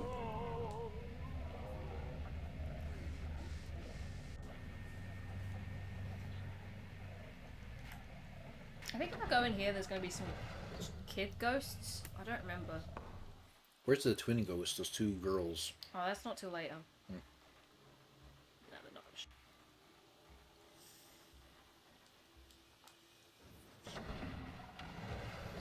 This fizzy peach water is really nice.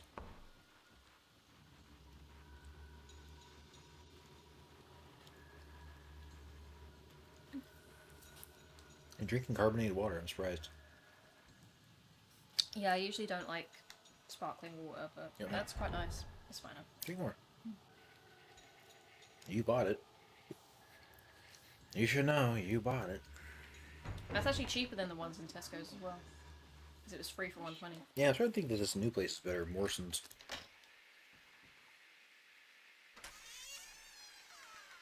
Good Drake says, I can't stand opioids. They make me so violently ill.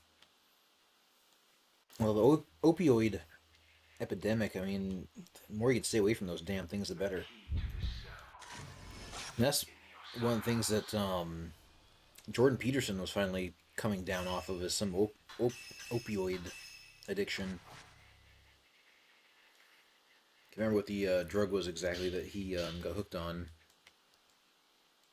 Not hooked as in he intentionally was taking it, but he was taking it for medicinal reasons and just kept on getting hit on it. And apparently, whatever he was taking was just absolutely... He had to go to Russia to get to detox. Because in the States, they were just like, here, take this other drug, take this other drug. Micro Slices, have you guys ever tried sugar-free stuff lately? The Walmart brand Clear American has some good stuff. I think we've been trying to do sugar-free everything.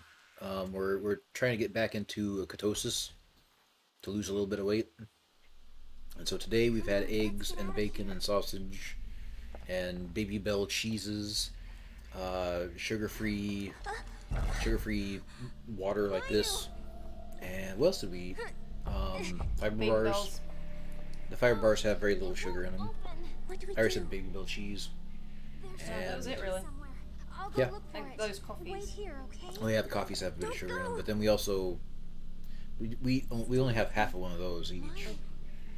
So we mix it with a little bit extra coffee, some milk, and some fake sugar tablets. Coon Drake says, gotta try Clearly Canadian, the best stuff, best sweet and sparkling water.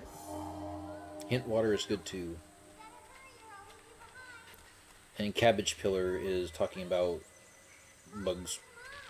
Bug anatomy.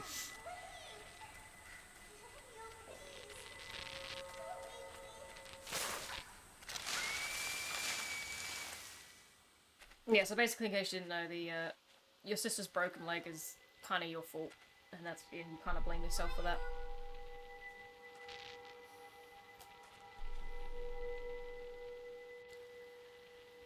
When I first started playing this, I was worried that she killed the sister, and like the ghost is still haunting her.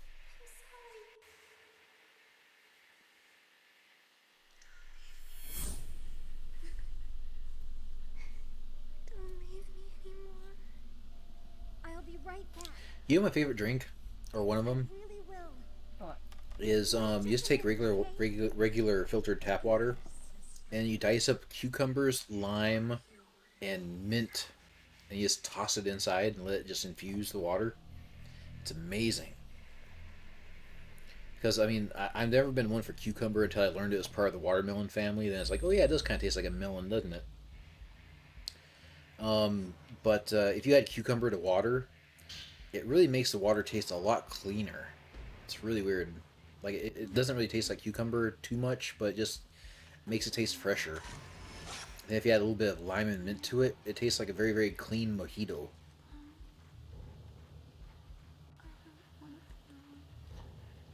I used to love that stuff.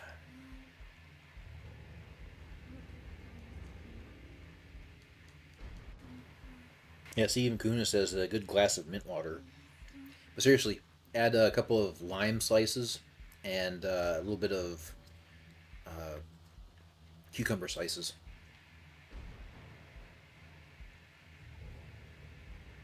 Yeah, so we're on chapter 5 right now. I think there are like 12 chapters.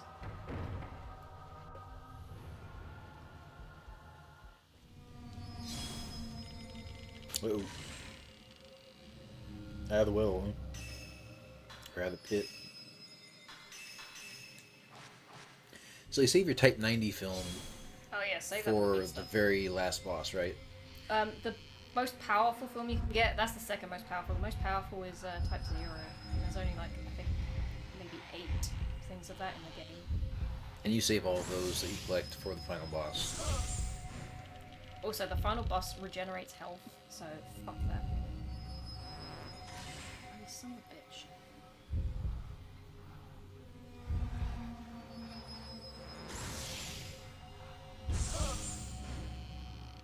trying to think of a really, really good soda I like. Like the best soda I've ever had. I'm pretty sure there's gotta be a couple of really good root beers. Nat and her family tried root beer the other day and they almost vomited. Tastes like medicine. I'm like, root beer does not taste like medicine. It's pretty gross. Root beer is great.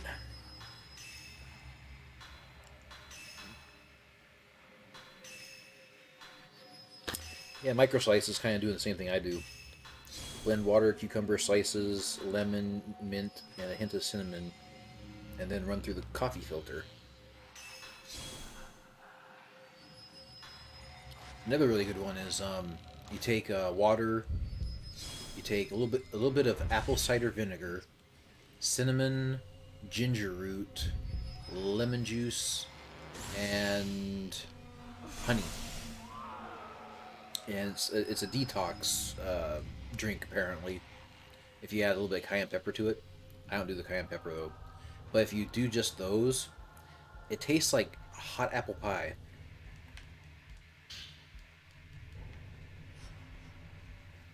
Depending on how much honey you add to it, and you gotta microwave it obviously so it's nice and warm and melts the honey into the water. Cream soda's good. Oh come on, Surge is the best soda. I forgot.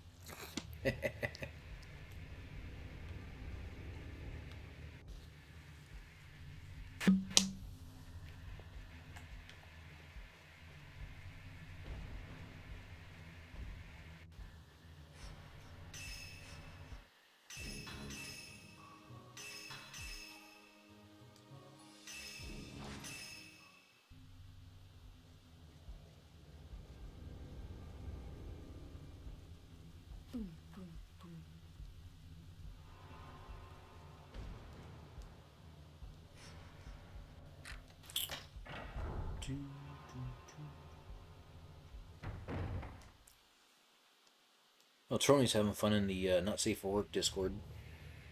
I bet he is. That's his happy place. Oh, Yep. God. He does like his hentai. It's good for a boy to have a hobby. Of course, he's older than I am.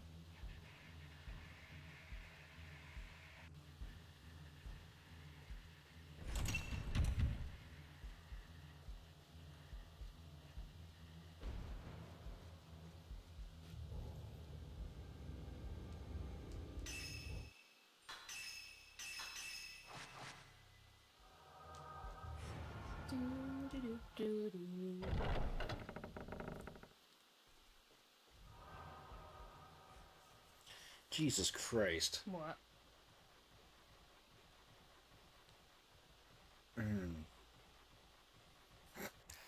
I'm not going to read it online. Minnesota Fats, what you posted in our Memetic Warfare Division Discord.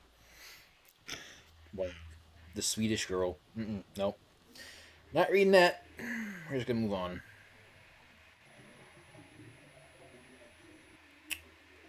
Yep. Just going to move on. Oh, yep. God, controller. There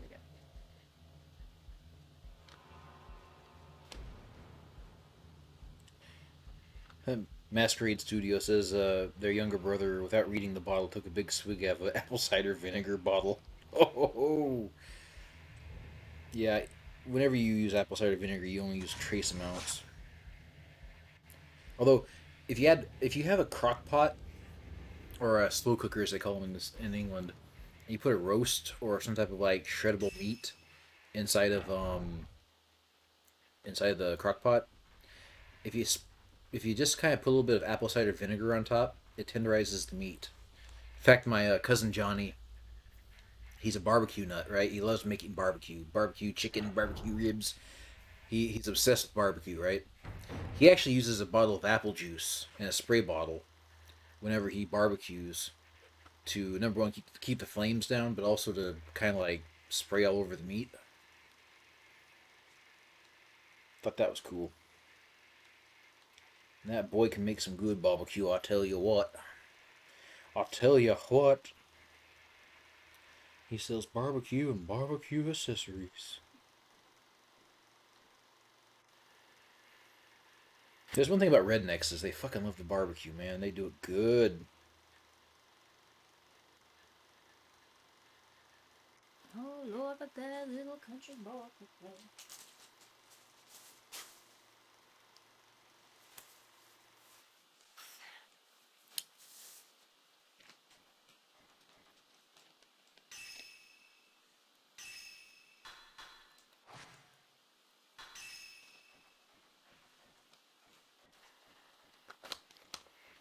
Cabbage Pillar asked me to try making a shrub sometime. A shrub. No clue who that is. I just got to refresh in the chat, so I missed chunk. Plus, it's Cabbage Pillar. I thought he was still talking about like thoraxes and stuff, and it's like, oh, skip. Joking.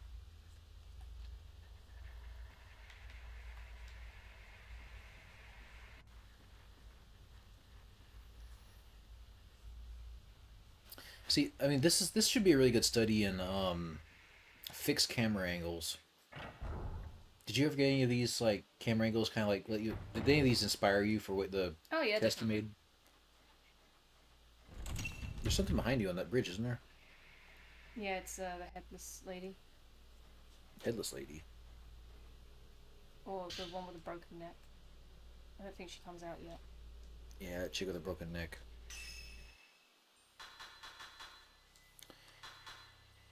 Got fucking controller. There you go. Yeah, it's blinking on and off. You can see the color. Every time you move the neck of that controller, it freaks out. But, oh, poor puppies. Readjusting. We gave her one of those chewy bone thingies today, and she didn't eat it. Wondering.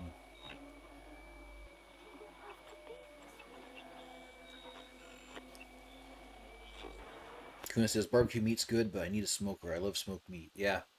Do they still make those Little Chief smokers? My dad had one. It's about 2.5 feet tall, rectangle, aluminum outside. It has a couple racks on the inside, and a little smoking tray on the bottom.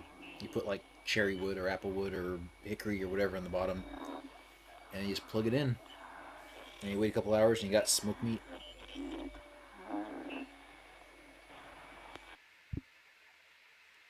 Woodkin says some games have the best camera, and then cue camera facing you when you try opening a door, and the door is obscured.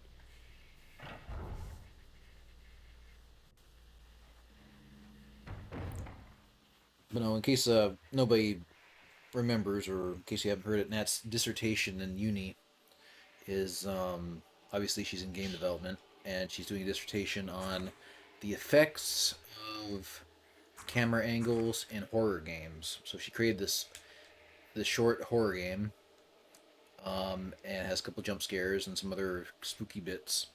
One of them got me really fucking bad. Yes. I wish I was recording that. That would have been funny. Yeah, just because it almost made me deaf. But she has it set up so you can run through the game, and it's built in Unity. And if you press a certain button combination, it'll change the camera perspectives. So if you press a button, then you get the fixed camera angles she set out throughout the game. If you press another button, then you get first-person POV. And if you press another button, you get the over-the-shoulder Resident Evil 4 kind of camera angle.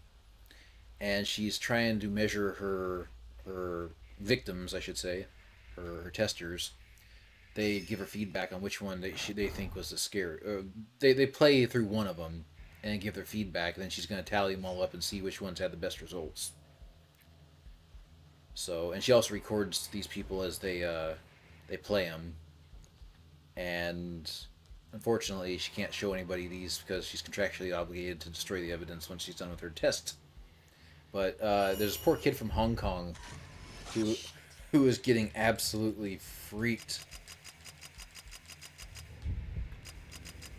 Son of a bitch.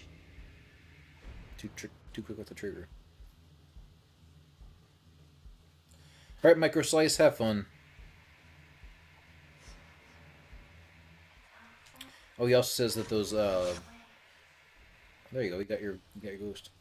The he also says those Little Chief smokers are about $150 or $120. But yes, those little Chief smokers are amazing. Very convenient. What happened to your phone, Net? I don't know. There's, I can see the light underneath your robe.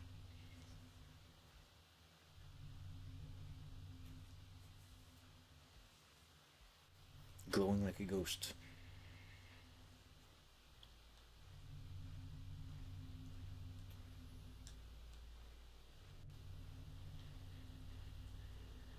I still have a thing about faces in windows. Just nothing is more eerie than a goddamn face in a window.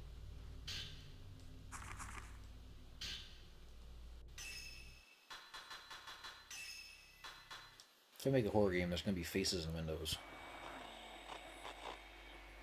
I think I remember hearing a short story where it was a guy got lost in the woods and finds himself in in front of a cabin. He gets inside the cabin, and then he notices there's just like a whole bunch of picture frames all over the cabin of all these faces like staring at him like really like menacingly. And he goes to sleep and wakes up in the morning. All the picture frames are actually windows.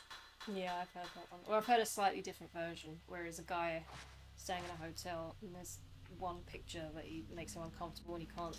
He's struggling to get to sleep, and he finally does, and he goes to sleep, and then he wakes up and he finds out it's a window. Here, Yai. Yeah. It's a whole lot of nope. You got one? Sure if you need it.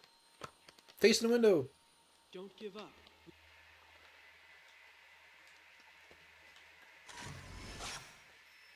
Trapped boy.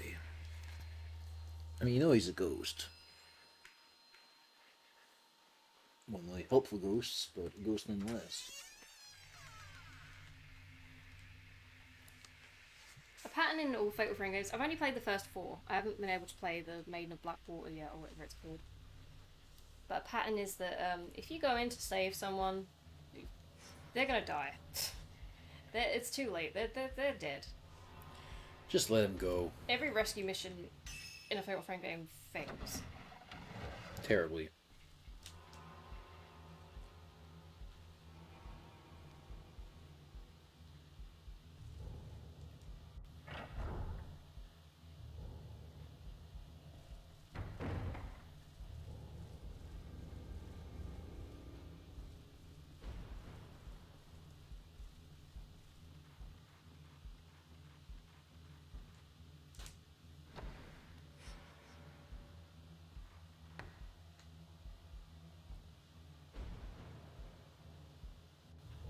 I think it's here. Is it? Yep. Alright, so.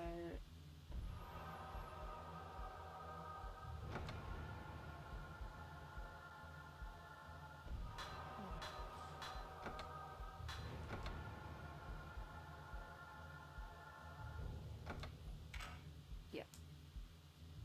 That was easy. You did in 5 seconds, would take me 50 minutes.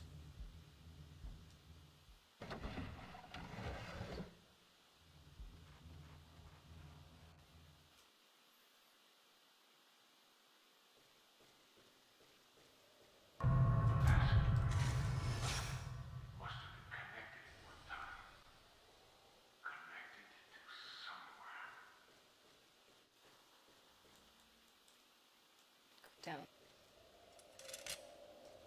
Remember that's there. What is it? The stone mirror. Okay. Because if I use the one I've got, I can come back and get that one.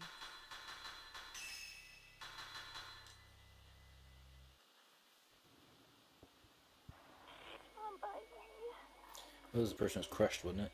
Yeah. Again, with the audio recordings of like some of the creepiest parts of this game, because it's just like, it's disturbing. I'm here. Somebody. Somebody.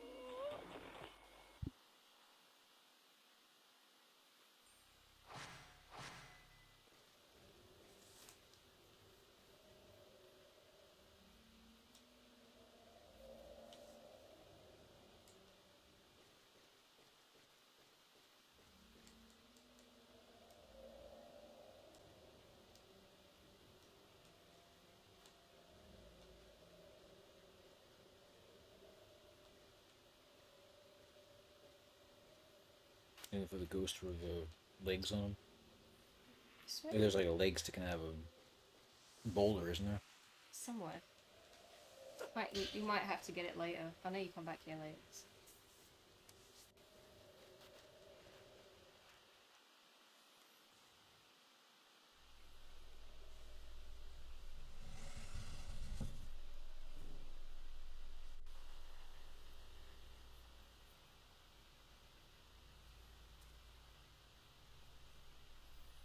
Lid closes, you walk away, the lid opens, and something crawls out. Hey, it's Voldo. It's Voldo from Soul Calibur. I thought you meant Voldemort. No. The S&M ghost.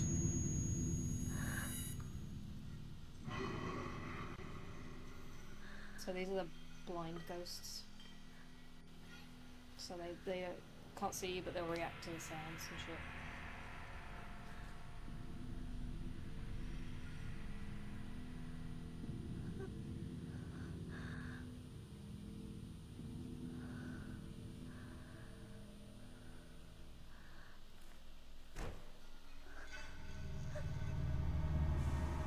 You're dumb.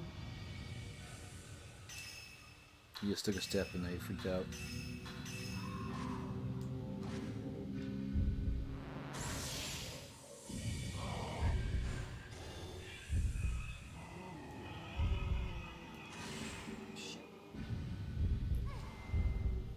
Swing and a miss. Luckily they don't do too much damage.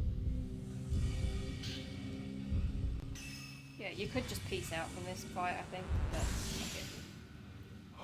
We'll get him.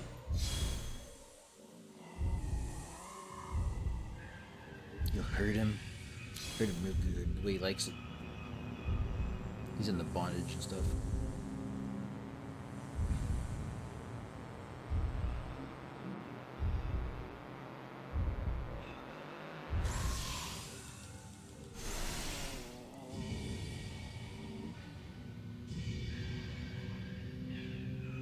You're not dead yet? What constitutes a special shot then? I just press triangle instead of X. So you see that at the bottom left? That's my special lens that I have equipped. So at the minute I've got blast equipped. When you get points, this little blue thing fills up, and one of these will light up. If one of these are lit up, it means you can use your special lens. Huh. And you use the special lens by pressing the triangle button, and that's a special shot. And it will do whatever the lens that is equipped is like meant to do. If that made any sense. Some.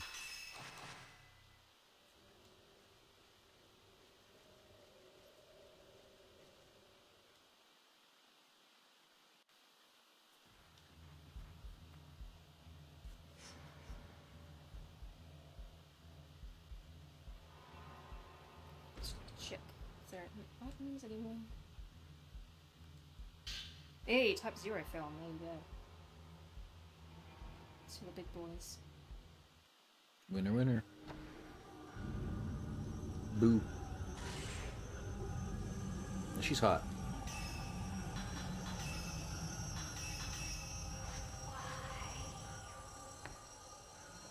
There's something on the wall over there, but there's also her. Reminds me of the bad Heather, Alyssa from Silent Hill 3.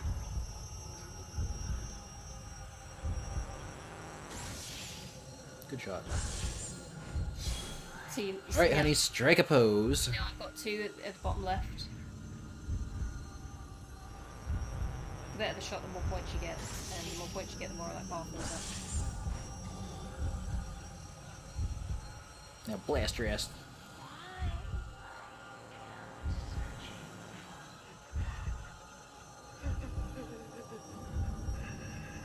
Turn around, sweetie.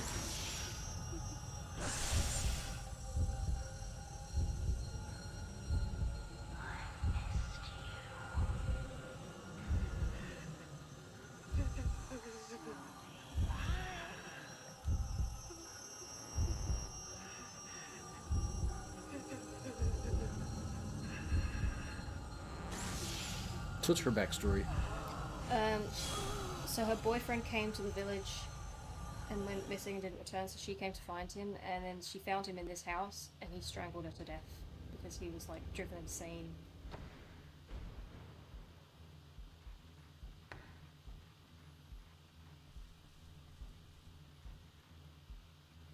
The old, oh, I'm just crazy trope, huh?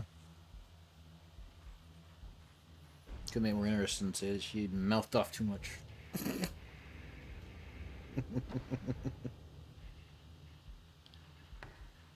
I don't know why you never fight the guy, though. The guy. The guy who killed Peeing kid. Peking. Oh. Jesus, I misread that really bad. Yeah, you did.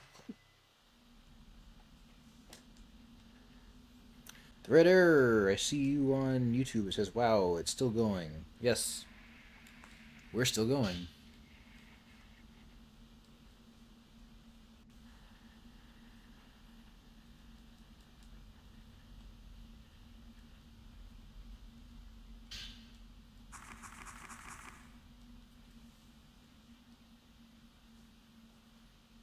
Get out of the way. Invisible wall there.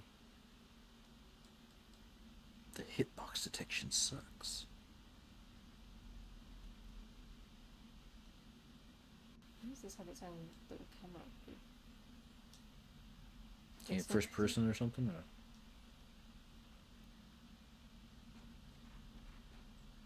Are they trying to freak you out with something? There are a couple of camera angles that just don't need to be there, you know? Hey.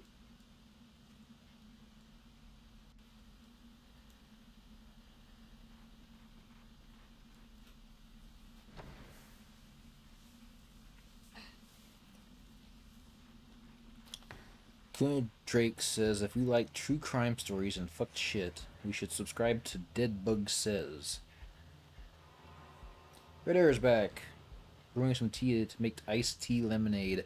Oh, that's heresy for I'm that. triggered. That's triggered. You're doing anything... you're doing something else with tea besides making it hot and adding milk and sugar. I'm triggered. The British way. Nat won't drink iced tea or any type of tea with fruit in it. Because she freaks out. That's heresy. God damn it, there was a thing in here, but I must have missed it.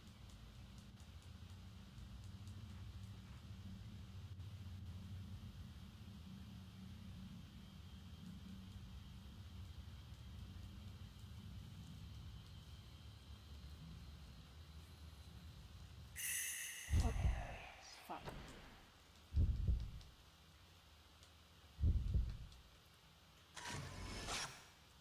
Steering woman. Yeah, again. Faces in windows. Watching you. I always feel like somebody's watching me. Redder says, so sorry, Nat. Nat, plain tea isn't just very good. I'm sorry. No, it's a joke, Redder. She's not that triggered.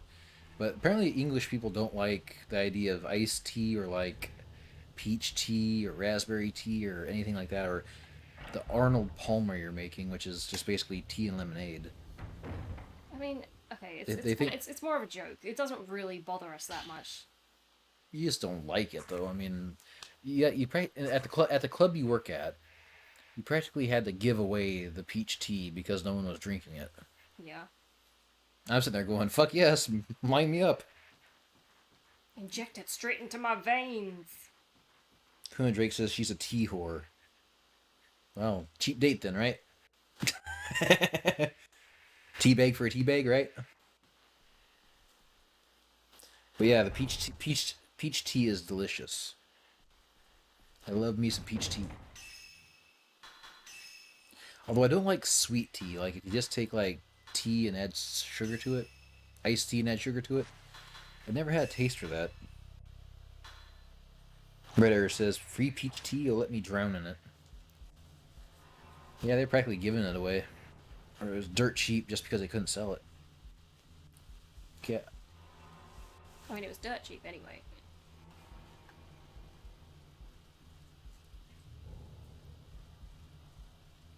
Deadpan says, oh lord, we're still going. Yes, we're going the long haul.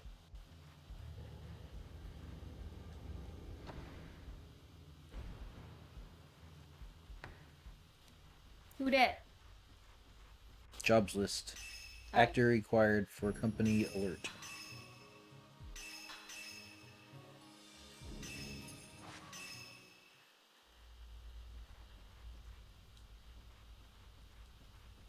Is she gonna come out of the box again?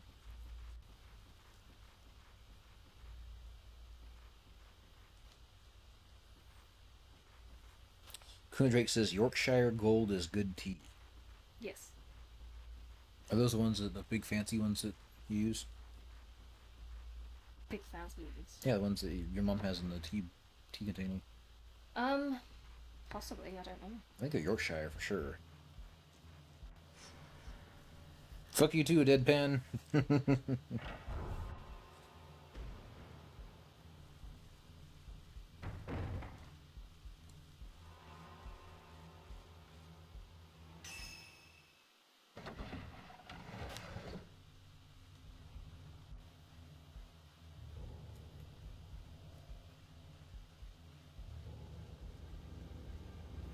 Kuna Drake says Brits have some interesting tea rituals.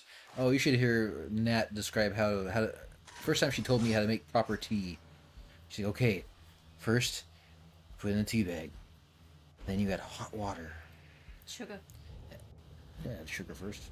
Sugar and the tea bag first. Fine. Then she's like, then after you take the tea bag out and you add the milk, you stir it twice clockwise, No. and then Counterclockwise. and then clockwise again. Yes." Drake says, "Have we ever had milk tea?" Oh yeah, you forgot the last step. Have to take the tea bag out and add the milk. No, I did. I said that. Take tea bag out and add milk, and then you stir it. Ooh, I didn't even see that. What the fuck? Drake says, "Tea and milk infused together, and it's great." It sounds terrible, to be honest. I don't like sweet milky tea. It's just not my thing. Oh, this is Broke Neck. Oh shit, no, that's fucking death. Grim Reapers. One on the right's gonna kick your ass. See, told you, he's right there.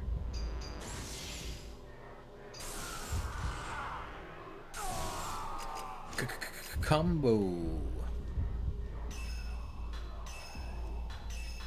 We're doing really well with our film.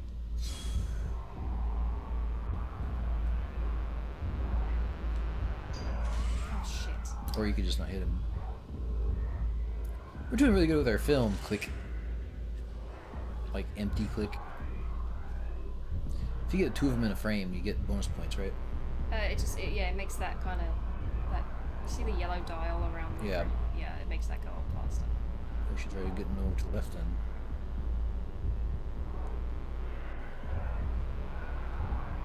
I'll just snap his ass.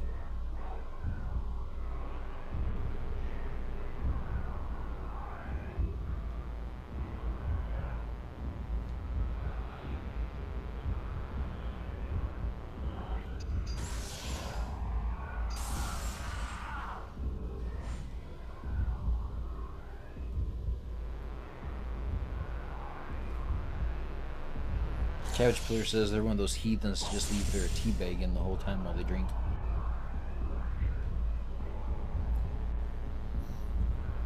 There's these what was it, raspberry and cranberry teas I like. I put two tea bags per cup in it. Just I like the little extra fruit. Don't tell Magic. I don't know. See his picture. Do it now. Shit. Coulda, woulda, shoulda.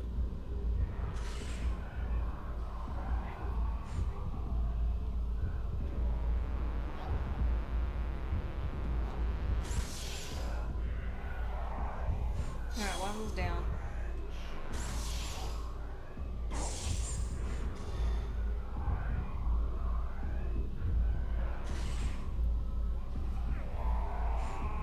There we go.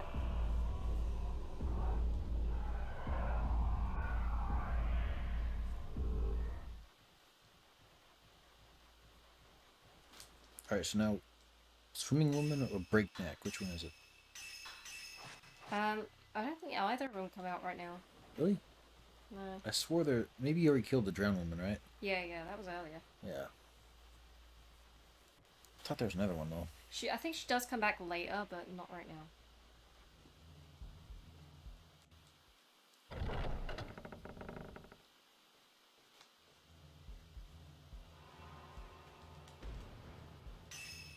When do you want to hang it up? Let me get to the end of the chapter. I'm almost there.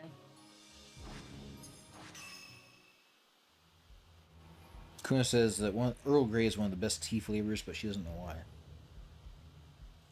What's your take on Earl Grey in this riveting conversation of tea?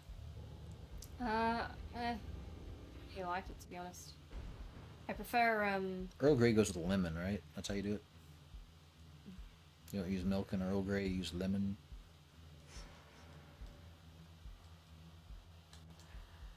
I mean, I prefer just black tea.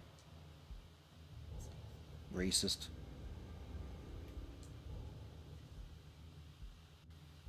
What's the fucking door? Thing with the steps going up to it. Coffee, I could tell you. Like Colombian coffee. Oof.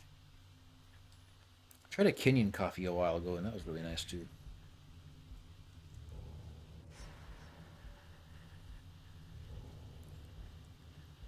It's weird that I actually taste the difference with coffee. But tea will taste the same to me.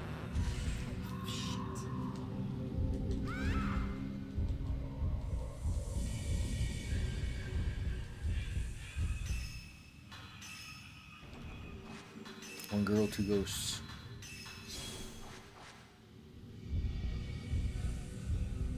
Oh, fuck off. Kona coffee, huh? Which one's the monkey crap coffee?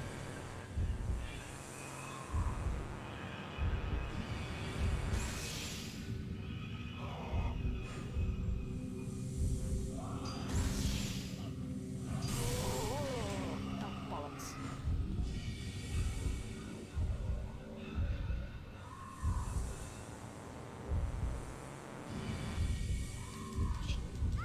Oh, damn it.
So that's one down.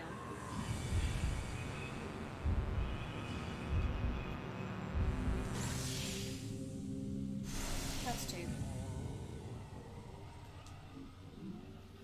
Like birch.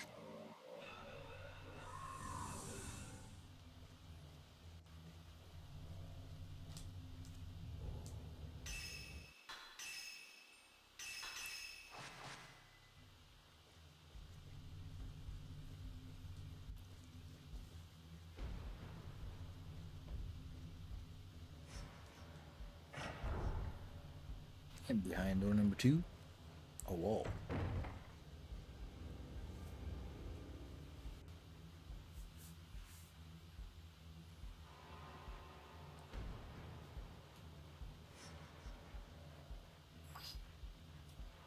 How do you...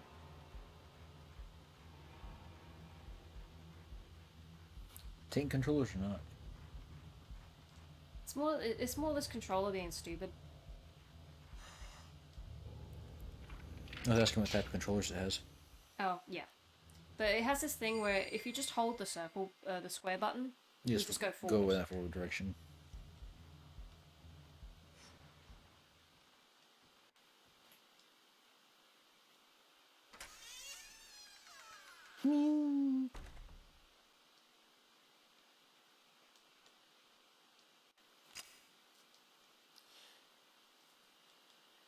Kuma says the worst tea she ever had was this Hawaiian lychee strawberry tea.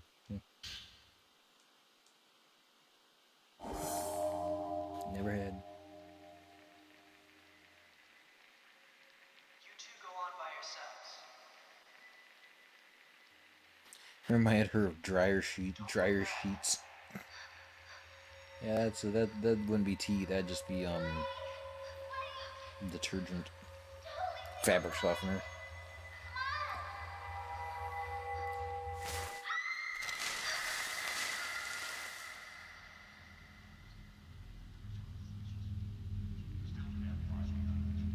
Left your sister to die. Yain will come back for me. She will. So with this game, are they trying to sacrifice both girls, or they just pick one? No, one of them's supposed to kill the other. Oh. And then by doing that, they become like a whole.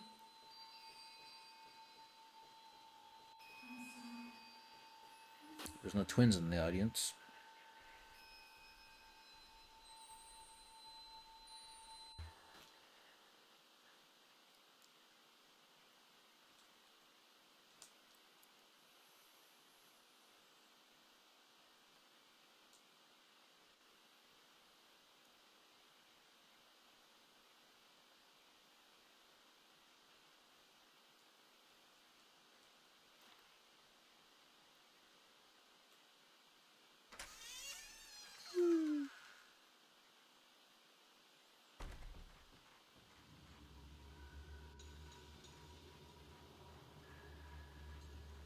So we went through all that, only to see that she's running around outside, right? Boy, what a waste. No, he was a bitch. So when you get different endings, does it really depend on how you treat Mayu? It depends what mode you're playing on. There aren't for the PlayStation 2 version, which is like the original version, there aren't really a lot of endings. I think there's 3. One of them you have to play like on nightmare mode, and then you play the game as normal, and then after the final boss there's actually another final boss that you have to beat, and then that's how you get that ending. Jake Crazy says, I'm shocked you guys are still on. What time is it in London? 3 a.m. Or 2:45. Yeah, we'll be hanging it up pretty soon. We'll be hanging it up at the end of the chapter, which is gonna be coming up soon.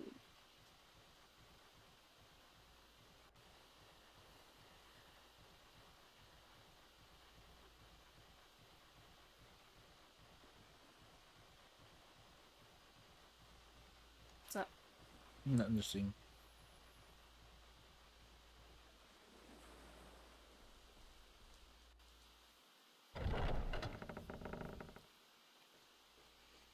Whew.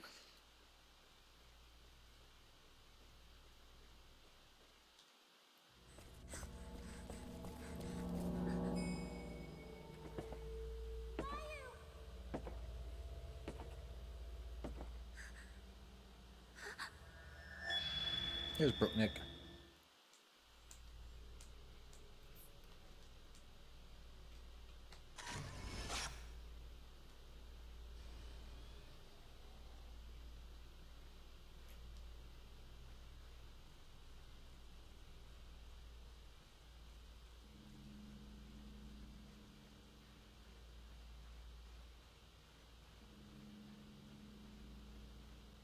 Top.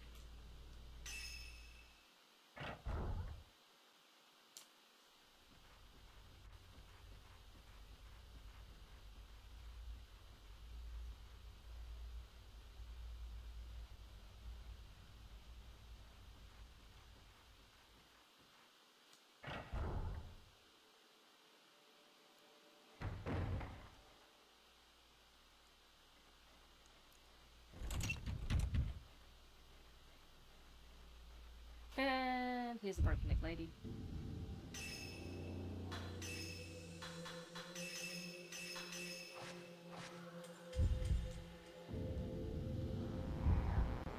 Let me hold.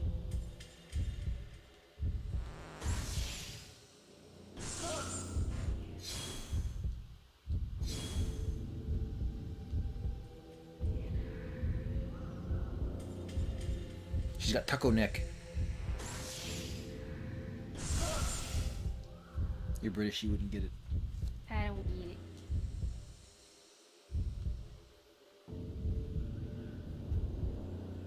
Turn around.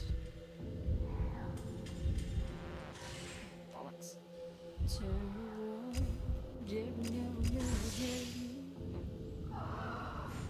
Every now and again, I can't click on a freaking camera and get it in frame. 3 shots. Look at that.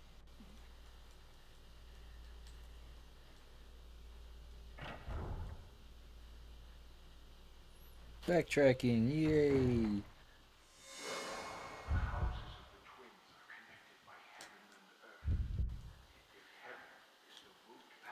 Oh shit. I missed it.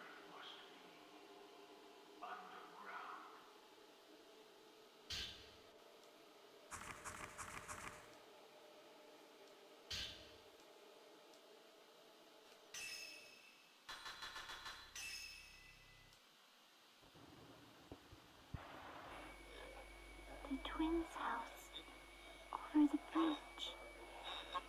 A log house connected by heaven and earth. I have to mention Seance heart.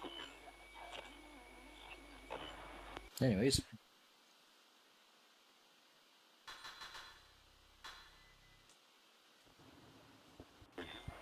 Ritual taking place in this village cannot be spoken about. Ritual throwing one of the twins into the land of dead.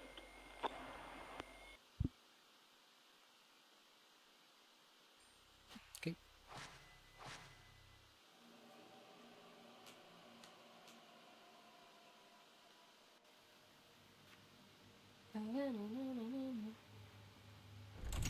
Don't you sing Unsolved Mystery song? That's forbidden. That's verboten.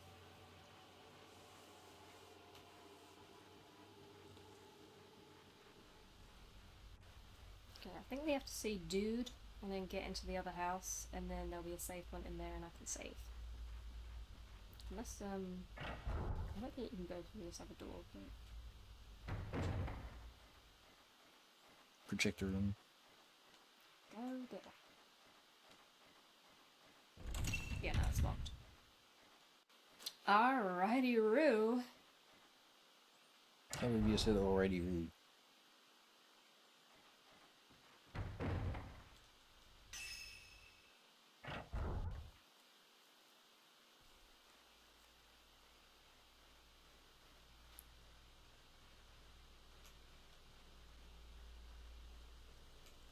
Don't stop turning around. Would you stop?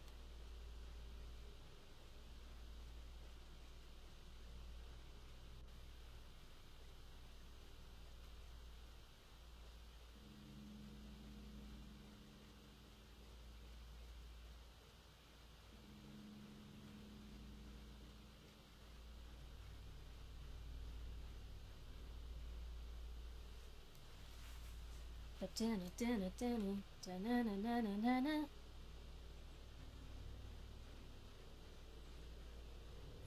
No one will be able to ever replace Robert Stack. Is he dead? Yeah, he died in 2003. This is definitely unsolved mystery. Nope. Yai, can we still Cancer, see I her? think. But if you watch the opening, oh Jesus! If you watch the opening of the new Unsolved Mysteries, right when you see the screen, the logo, You see like a ghostly visage of Robert Stack. We can't keep letting them perform that Nice ritual. little throwback.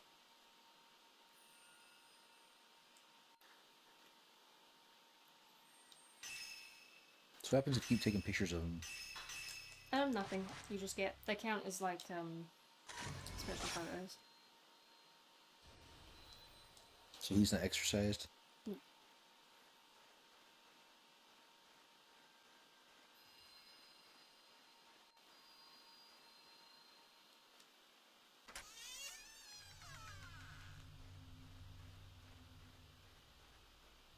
Okay, which one is the esophagus?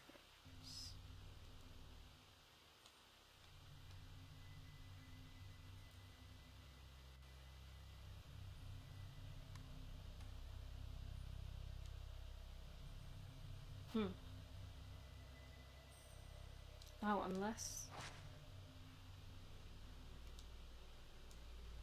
Unless the other door is unlocked then.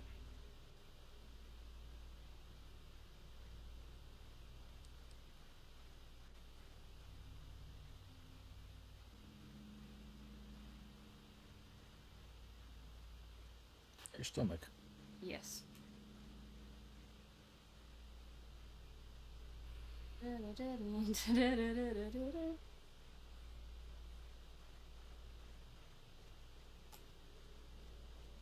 Save right there.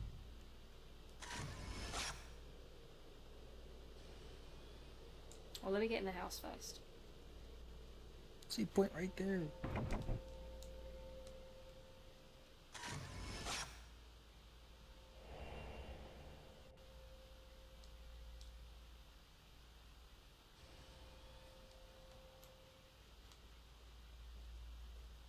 Alright. Hanging up here. Yep. Oh, ladies and gentlemen. We're halfway through, I think. Oh, let me see. Chapter 5. So we're almost at chapter 6, so yeah, I think we're halfway through. Yay. I think we made good progress. Anyways, it's 3 in the morning here, so we're gonna hang it up. Yep, thank you everyone for joining. Well, we can continue this tomorrow. I could do. Don't mind. But we will get back to everyone soon. Yeah. So keep an eye on our Twitter, Gab, whatever else we use for social media, Facebook, I guess. And we will let you guys know when we plan to do another one. Alright, well, thanks for joining us, and catch you all later. Have a good night. Hopefully you can still sleep.